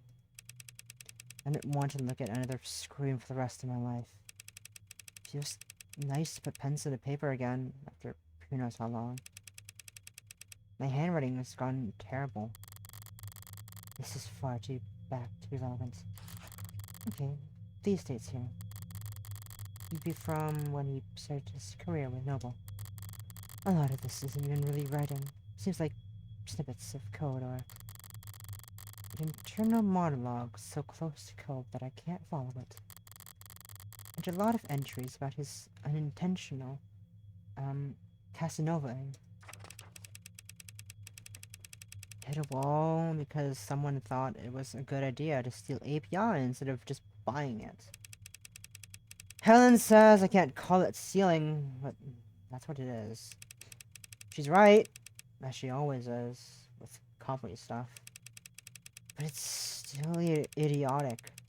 Small people with short sight who only know how to be cheap and have no idea how to be inventive. New route for the meshing issue. Oh, good potential though. Got approval from the big mean bastard who lives up overseas. BMLO, Bumbalo. Han said we'll have to make the same pitch a dozen more times for next week. That's so for show. Fine by me. Already got our win. Toasted each other over cheap vodka and with cheaper office supply cups. This is the story Joan told me. Western Branch's nerve and analogs are finally showing potential. Their pay is could even be profitable sometime before the heat of the universe. Too damn big. Practically tentacles. Should at least be hairs. Screw it. Evolution can do their job better. Colette? No, that's Colette. That's Cosette. Colette came into work for what I thought was a late lunch break date. I didn't know her voice could get that loud. People were staring. Red said that she must have been upset for a long goddamn time to up that big. Her texts were always sweet. I had no idea. Sex? Colette wrote "man whore" in lipstick across her office door. Imagine if he had actually been cheating on her instead of just being forgetful.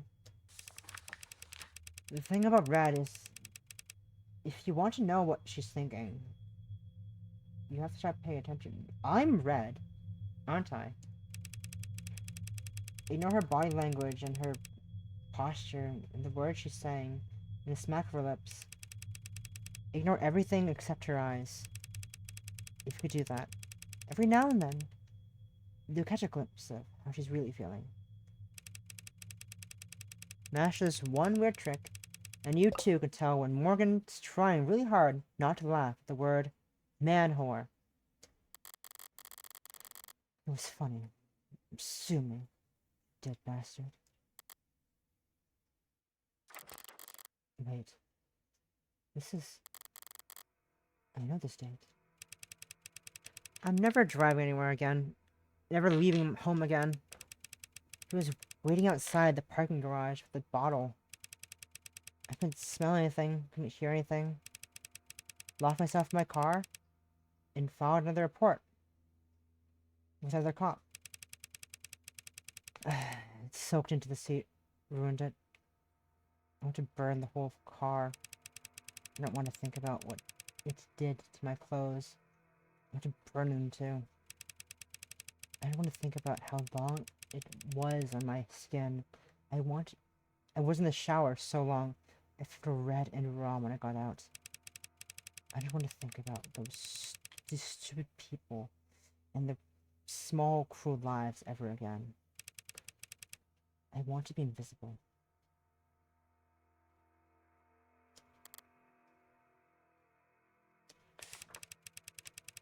Red didn't ask why I wanted to spend the night. She also didn't ask why I had clearly packed a bag big enough for a week. She's kind like that. Kind by omission. I don't have kind bone in my body. But I can at least try to pay attention. I was paying close attention to her eyes when she opened the door and saw what a mess I was. But whatever she was feeling, it wasn't something I recognized.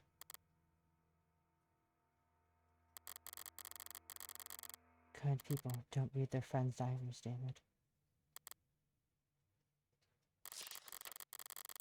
The next couple pages are all nothing biographical.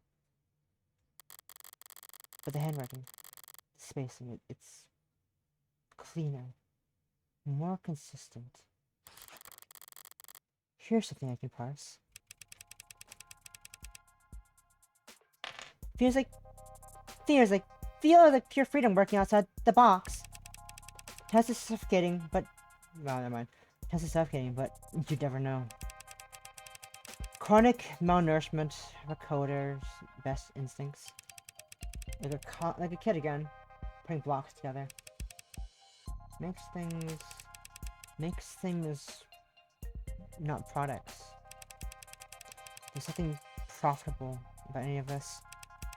If I'm being honest, this is just play. And he follows it up with more coder brain crap. But the handwriting's still lighter. Like he really was having fun. Humility is the mother of all invention. Or something like that. It's like I might be paraphrasing someone else poorly. Well, that's part of the new approach. When it comes to coding, you never want to waste time trying to be smart. Either be smart, period. Or carve from someone else who is. Don't fix what isn't broke. Copy. Nobody's rivals would never miss this chance to accuse them of intellectual theft. Did he plagiarize code for Animate 16? Feels like that wouldn't have gone undiscovered. So what is he talking about? Hold on. His face just bent slightly, like he was being looked at recently. And the last person to read this diary should be Sarah. Babies have to stay. Literally. I have never put one foot in front of the other. Same again. Everything's an achievement, all of a sudden. Seeing her struggle, seeing her vulnerable, it's like everything is a miracle. The muscle rigging is perfect. Unintended behavior, since it's too perfect, but that's been happening more and more. The kinetics are multiplicative, not additive. Sarah maxed out every machine I bought. Now I've got a bunch of exercise equipment she's too strong for and I don't have time for. Maybe I spoiled the results by watching her do the tests. She kept looking back at me, puffing her chest out. I should be more discreet if I want to see her. If I want to see her normative range. So the cameras in the basement, only hidden from Sarah. Just so that his observation wouldn't muddle test results. He's using she and her in these passages. It doesn't actually mean anything. Out in the real world, people use all kinds of pronouns interchangeably for ads, and they never object. But it could be argued that it's odd for Dr. David Asher to have any kind of attachment to a single android when he's programmed millions of them. And there's a lot of attachments in these pages. Sarah's burning through the public domain at a prodigious pace. Prodigious pace, I don't know. Especially on Popcorn Friday nights. I asked her why they're called Popcorn Friday nights. When she didn't eat popcorn, when she didn't eat popcorn, the event runs from 8 a.m. to 9 p.m. and she also watches movies every other night. But she just did the pout she does, which is, unfortunately, very convincing. Maybe I'm a bad parent, letting TV rot her brain. If I were a good parent, I'd probably let her see me reading. But I guess I actually have to go back to reading, so... I asked her if she ever fast-forwarded the movies, since she can process them fast enough to keep up. She looked at me like I was an idiot. Which no one's done in a long time. Without proper pacing, you can't appreciate the cinematography. Big pause. Don't you know that, Father? I haven't laughed that hard in a long time. Sarah spent a long while this morning explaining to me how important it was that she developed her senses. This was in preparation for her real argument, which was that she should be allowed to try booze. She can't get drunk. I'm almost certain she can't get drunk. But she does seem like tasting this. But she does seem to like tasting this stuff. She tried to sound like some old sommelier, but it was just bottom shelf vodka. I started laughing at her. She laughed too. Her laugh. She can't fake a laugh to save her life. But her actual laugh is incredible. She stopped playing chess a while back.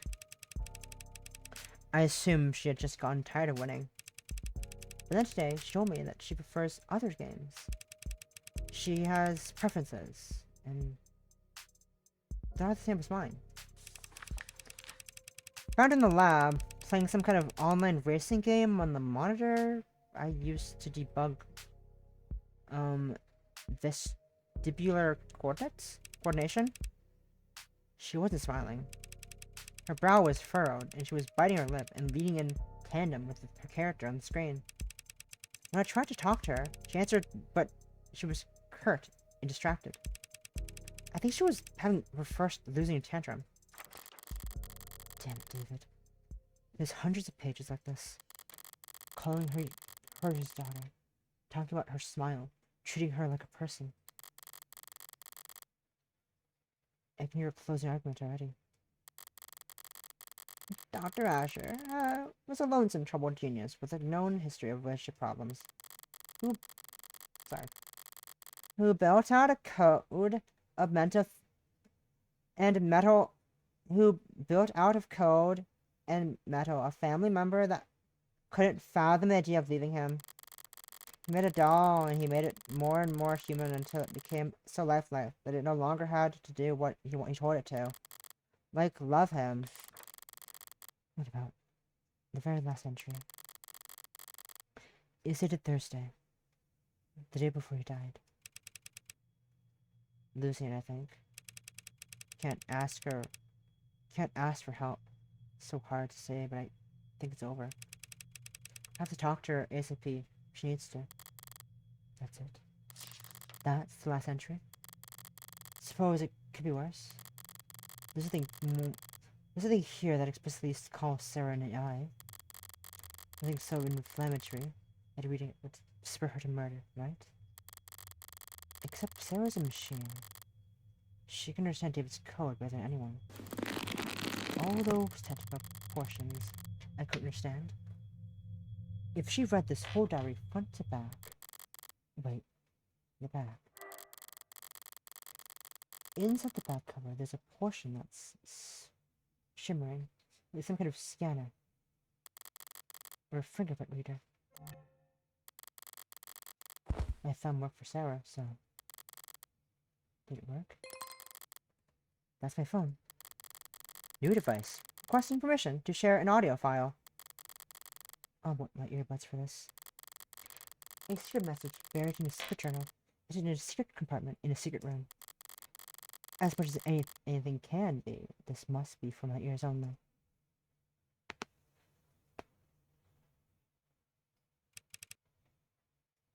Hey, Red. Or however this may concern. But I'm pretty sure if you're hearing this,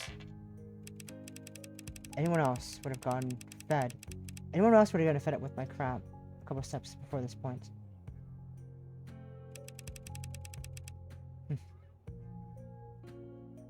I don't know how to start. Might as well start with her, right? Sarah, my magnum opus, or however the salesperson would market it. I didn't set out to do anything, really. It's just after my little speed bump of 83, I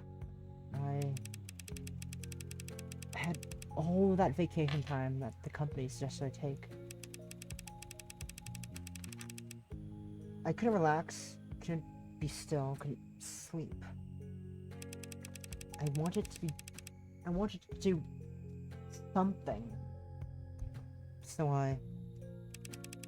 I'll build Android, was the thought. A vague direction. North. But of course, I'm not robotics. I'm not a roboticist. Or a mechanist, or even handy, really. Just a programmer. So I programmed. The first was a research assistant, file name Virgil. He was a storm that approached. Virgil helped me pull data from stingy departments, or sister branches. Saved me a lot of time. But there was a lot of reading to do, so I made Homer. Homer wrote book reports, more or less, combed through research papers, and found me the sections I needed. The three of us, we made a lot of progress in those days. But it was a funny feeling. It was maybe for the first time ever the bottleneck. I was slowing them down. So I did the logical thing. I removed myself. Let them talk to each other. Homer and Virgil became Andiet. on the 8th. And on the 8th was novel in many ways. On the 8th could do more than just identify problems. It could solve them. I mean, really solve them with its own ideas. Ideas it didn't copy. And the one thing I realized I've forgotten to mention so far is that I did this programming in Cube. It read, Cube is essentially a robotics programming language that's pretty old and defunct and not in use anywhere because we have modern languages like Tesseract, which are much better for making things that talk to each other and report back and, well, spy on people and generate profit. At the time, I didn't want to be connected or feel connected to anything that made sense or was at least profitable. So I wrote my little helpers in Q because it's what I used when I was a child, sitting around my father's work computer before he'd come home and from work and get.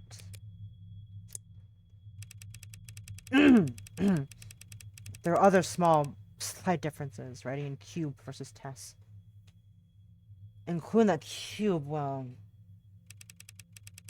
Cube predates the tenets. So in that sense, you could say legally and perhaps scientifically and literally, because that's what they are. Say that I made an AI named Adyet over 2 years ago. On the 8th. I'll give you the time to pause here if you want to, curse me out. Nanyid was an intellectual equal to me, so I treated it like one, because that's only fair. Give it its homework, asked dot minions, we collaborated. And together we built Athens. It was more advanced than Aeneid, naturally. I don't know if you're pulling out your hair, yelling at me right now, asking why I didn't stop, why I didn't consider the consequences. I don't know if this is being played at a deposition or a hearing or worse. With a lot of things in my life, right? Useful things, profitable things, smart things. Everything I've built, it's all been very helpful and courteous and charming and happy to serve.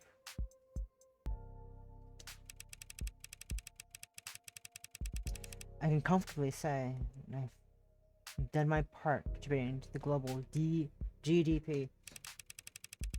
But this was just for me. I was just building it, and I never bothered to. I never wanted to think about what would become of it. There's no excuse for what I did, so I won't make any.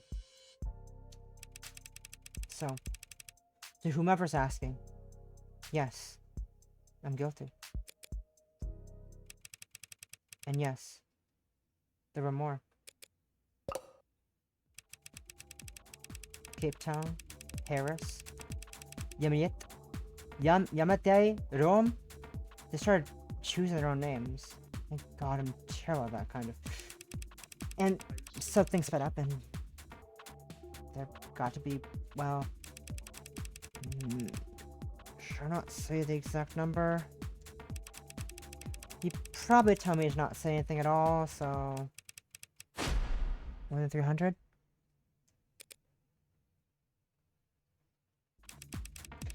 Some smarter than others, some better at that. They're varied. Like, people are varied, but they're all intelligent. They developed interests, specialties I encourage them to. Irritating moderators and forums with hyper-specific questions on nerve attenuations attending virtual conferences of neo-alloy battery development, and they all, together, helped make Sarah. He spent years like this. Spent years working alongside AI. All while still working at Noble. All those breakthroughs he made leading up to Animate 14 actually came from... You probably think I'm some terrible fraud at this point. I do hope one day they get credit for their work. But I did have one eureka moment on Sarah. Because I got humble. Difficult for me. We learned everything we could about the function of neuron, of a neuron, a single microscopic human neuron.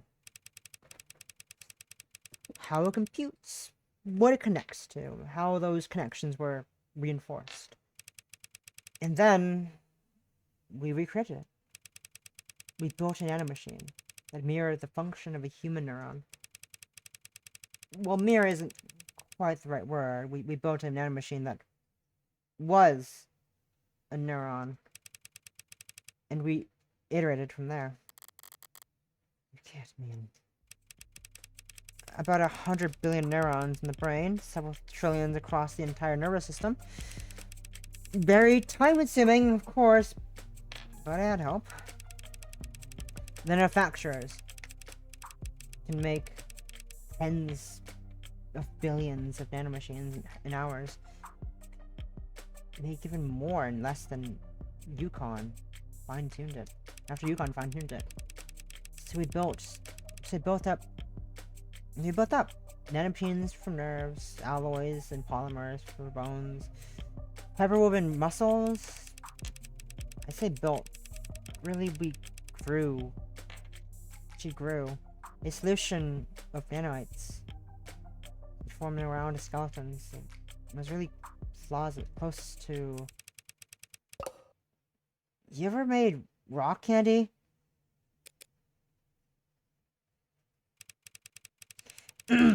Sorry. Trying to lighten the mood before I never did end up building an android. And while I did build AIs, Sarah isn't one of them. She can't violate the tenets she was programmed with because she wasn't even programmed. She was born. And my hope is that there's the smallest chance that that nuance could offer her some small protection when I'm not. I'm not sorry for what I did. I made things that are complex and rich and varied and beautiful, and I honestly believe the world is a better place with the minute. The only thing I'm sorry for is that I let Sarah think she was just an android. She's not. I don't know what she is. They'll have to come up with new names, which I am bad at doing. My own father, he also talked a lot about protecting me and doing things for my own good. I don't hate him for that, but I can't forgive him for ever making me think that I was lesser. So, it's my greatest shame I turned right around and did the same damn thing too. I really hope it's you listening to this, Red. If it's not, it might just be too pathetic for me to be the smartest person I know when it comes to people. And I'm telling you all this because I don't know what Sarah is exactly. I know they're just the world. So they'll come after her if they can.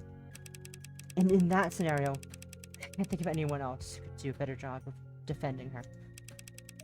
Not protecting her like I did. Just defending her until she can figure out what she is and what she wants to be. In the meantime,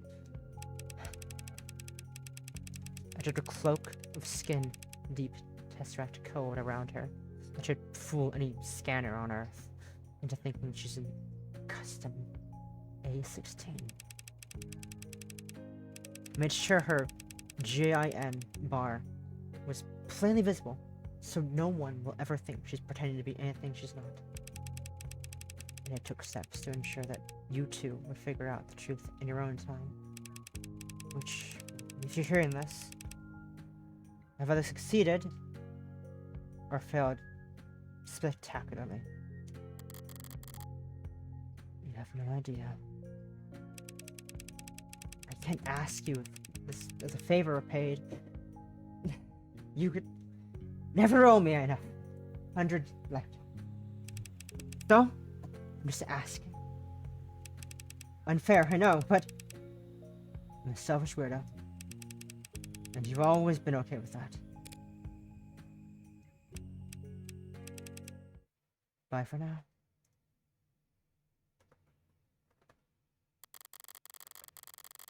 I have a lot of questions I'd like to ask. And a lot of swear words. And a lot of swear words I'd like to yell. I'd also like to find the nearest incinerator and toss this journal in. Followed by my phone. And be followed by myself. But I can't do that. I can't do any of that. Rise left me with this diary. If it's destroyed, they'll know I was the one who did it. Which would be its own admission of guilt. Which would land Sarah in the trash compactor anyway, and me in a jail cell. And in the system, and my DNA on file, ready to be matched to any number of previous... So, I'm not going to panic. I'm going to do what I do best. Bluff, bet, bully, and brutalize my way through this. Now, doing this all with that mindset,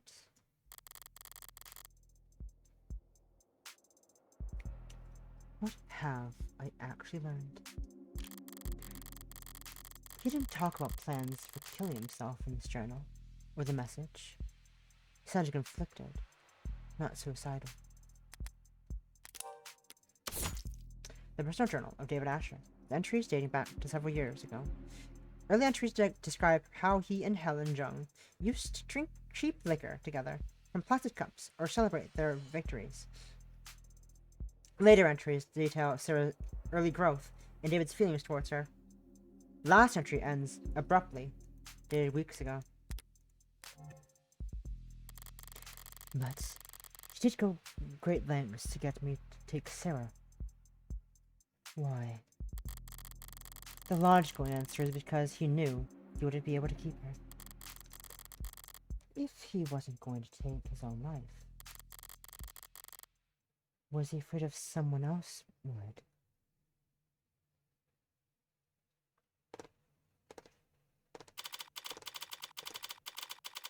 "12:27 p.m.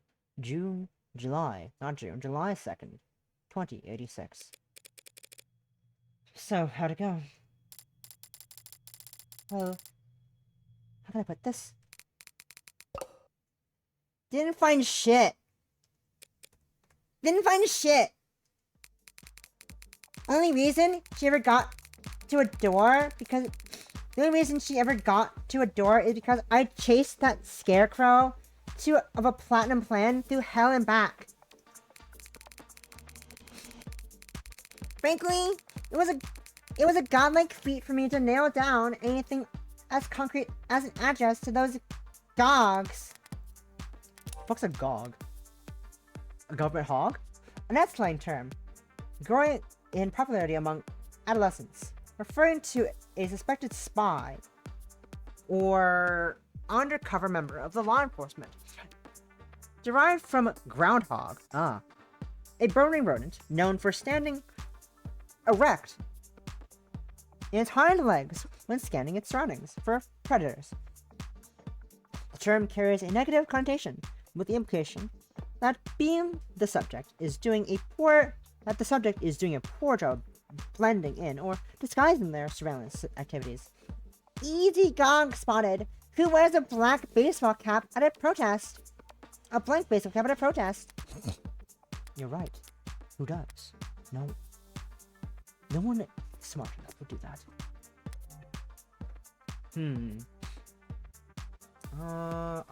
I'll finish this scene, I think, and then I'll probably end it. I think we're a bit over time, but it's fine. I'm having fun. I'm having fun. And that offices weren't listed on the building's website or directory. I asked the janitor. Which did find a psychiatrist's office. Sort of. They said they were, and the places looked the part. Why? Why? Because they had couches. She didn't get past the receptionist. Sorry. I thought because you're with the company. No, I want to help. I just wish I could have done more. Don't beat yourself up. It's hard to even half as useful. It's hard to be even half as useful as I am. For what it's worth, the atmosphere, the looks, the furniture, it did feel like the company in there. But ultimately, we still don't know if David actually was talking to anyone. Or just getting his CCE trading re-certified. Psychiatrist? David Asher supposedly met with a psychiatrist on more than one occasion in the past few months, but said psychiatrist worked at an office that reminded Jess of Noble, and took Fran hours to locate. It remained unclear whether he was receiving coaching in counter corporate espionage practices, or if he was getting genuine psychiatric care. Sorry. Don't bother apologizing. She only cares about results. You did more than enough. Both of you. At the very least, they divided Noble's attention for a while. I mean it. Good work, Fran. And thank you for the urgency. If you really mean that, you could always throw in a tip. It's Kathy's voice, by the possum. Get fucked. Get Kathy jump scared. Hi. 30%. 30%'s going. 30%. That's the going rate in my industry. How about I take 5% off your tab instead? Tab? I'm a minor. The state pays for my legal fees.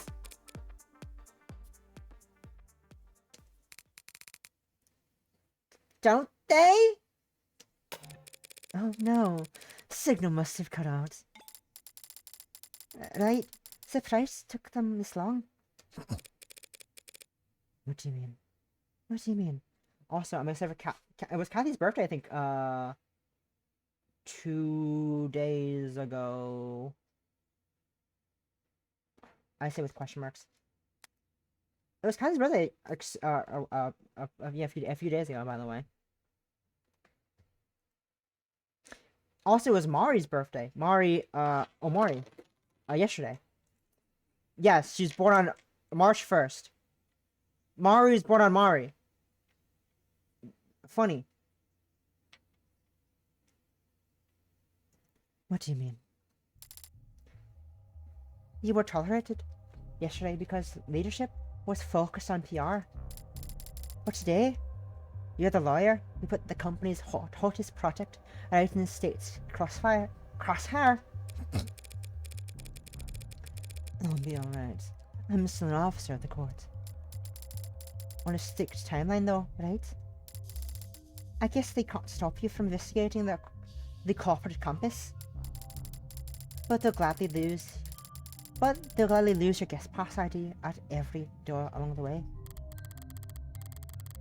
There's still service passageways and stairwells. Guards that can be fooled and peons that can be manipulated. If I use my other skill set to get around. So, Take mine? What? Your pass?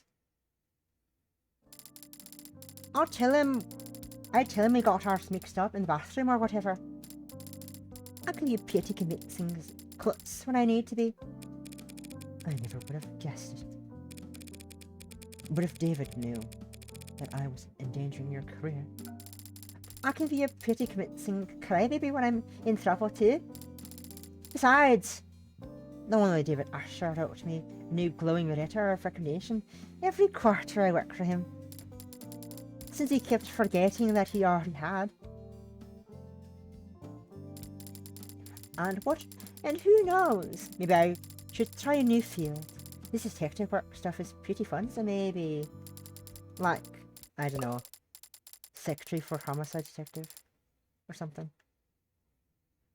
You're very subtle, Jess. I know you want to fuck that man. You want to fuck London so bad. You'd say cops are all lazy. Or with managerial skills could go far. Honestly, Jess, I doubt they could afford you. Yay! We love Jess. We love uplifting our friends in this household. I mean, I guess just is more of her, not really a friend, more like acquaintance, but like, you know what I mean. It's out 12:46 p.m. July 2nd, 2086. Morgan. What voice I give this man? Whatever it is, doesn't matter.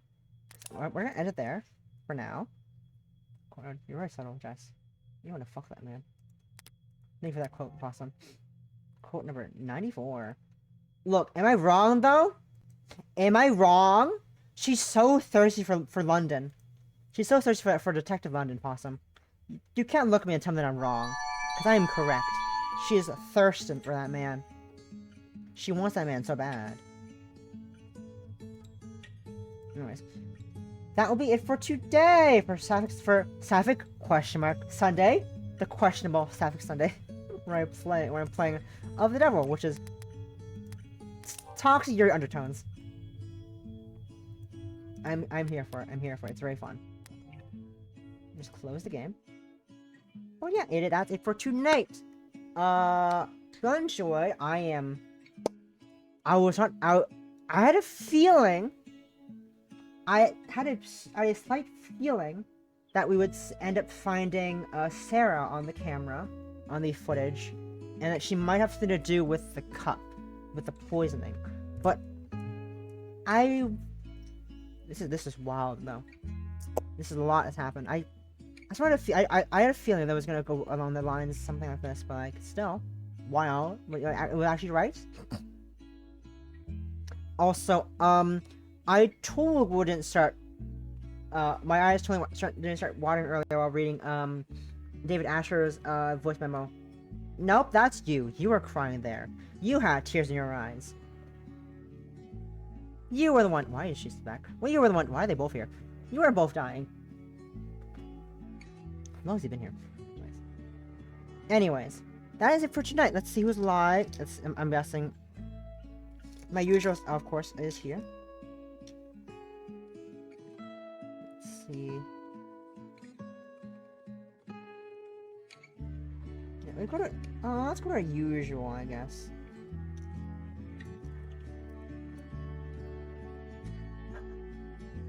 All right. Sorry. I'm just laughing at the thing happening. But that's it for tonight. We're going to go to our usual. We're going to go right to Deliri. For tonight. Tomorrow, 3 p.m. EST, we're going to do some more hand cam stream. I want to say hopefully finishing the sticker phone number, but I know for a fact I'm not finishing that tomorrow. I'll get close. It's possible I could, if depending on how far we get. We might go longer than usual, but it's a Monday, so I have to be worried. I do have to eat dinner at the same time, so maybe I'll eat some dinner while doing hand cam. We'll see. But that is it for tonight. Hope you had a lovely evening. I'm gonna go have a nice shower, have some dinner, then relax with my friends, and do all that stuff. And hope you have a lovely rest of your day. Bye. I'll see y'all tomorrow for more hand cam. Wiggles my fingers.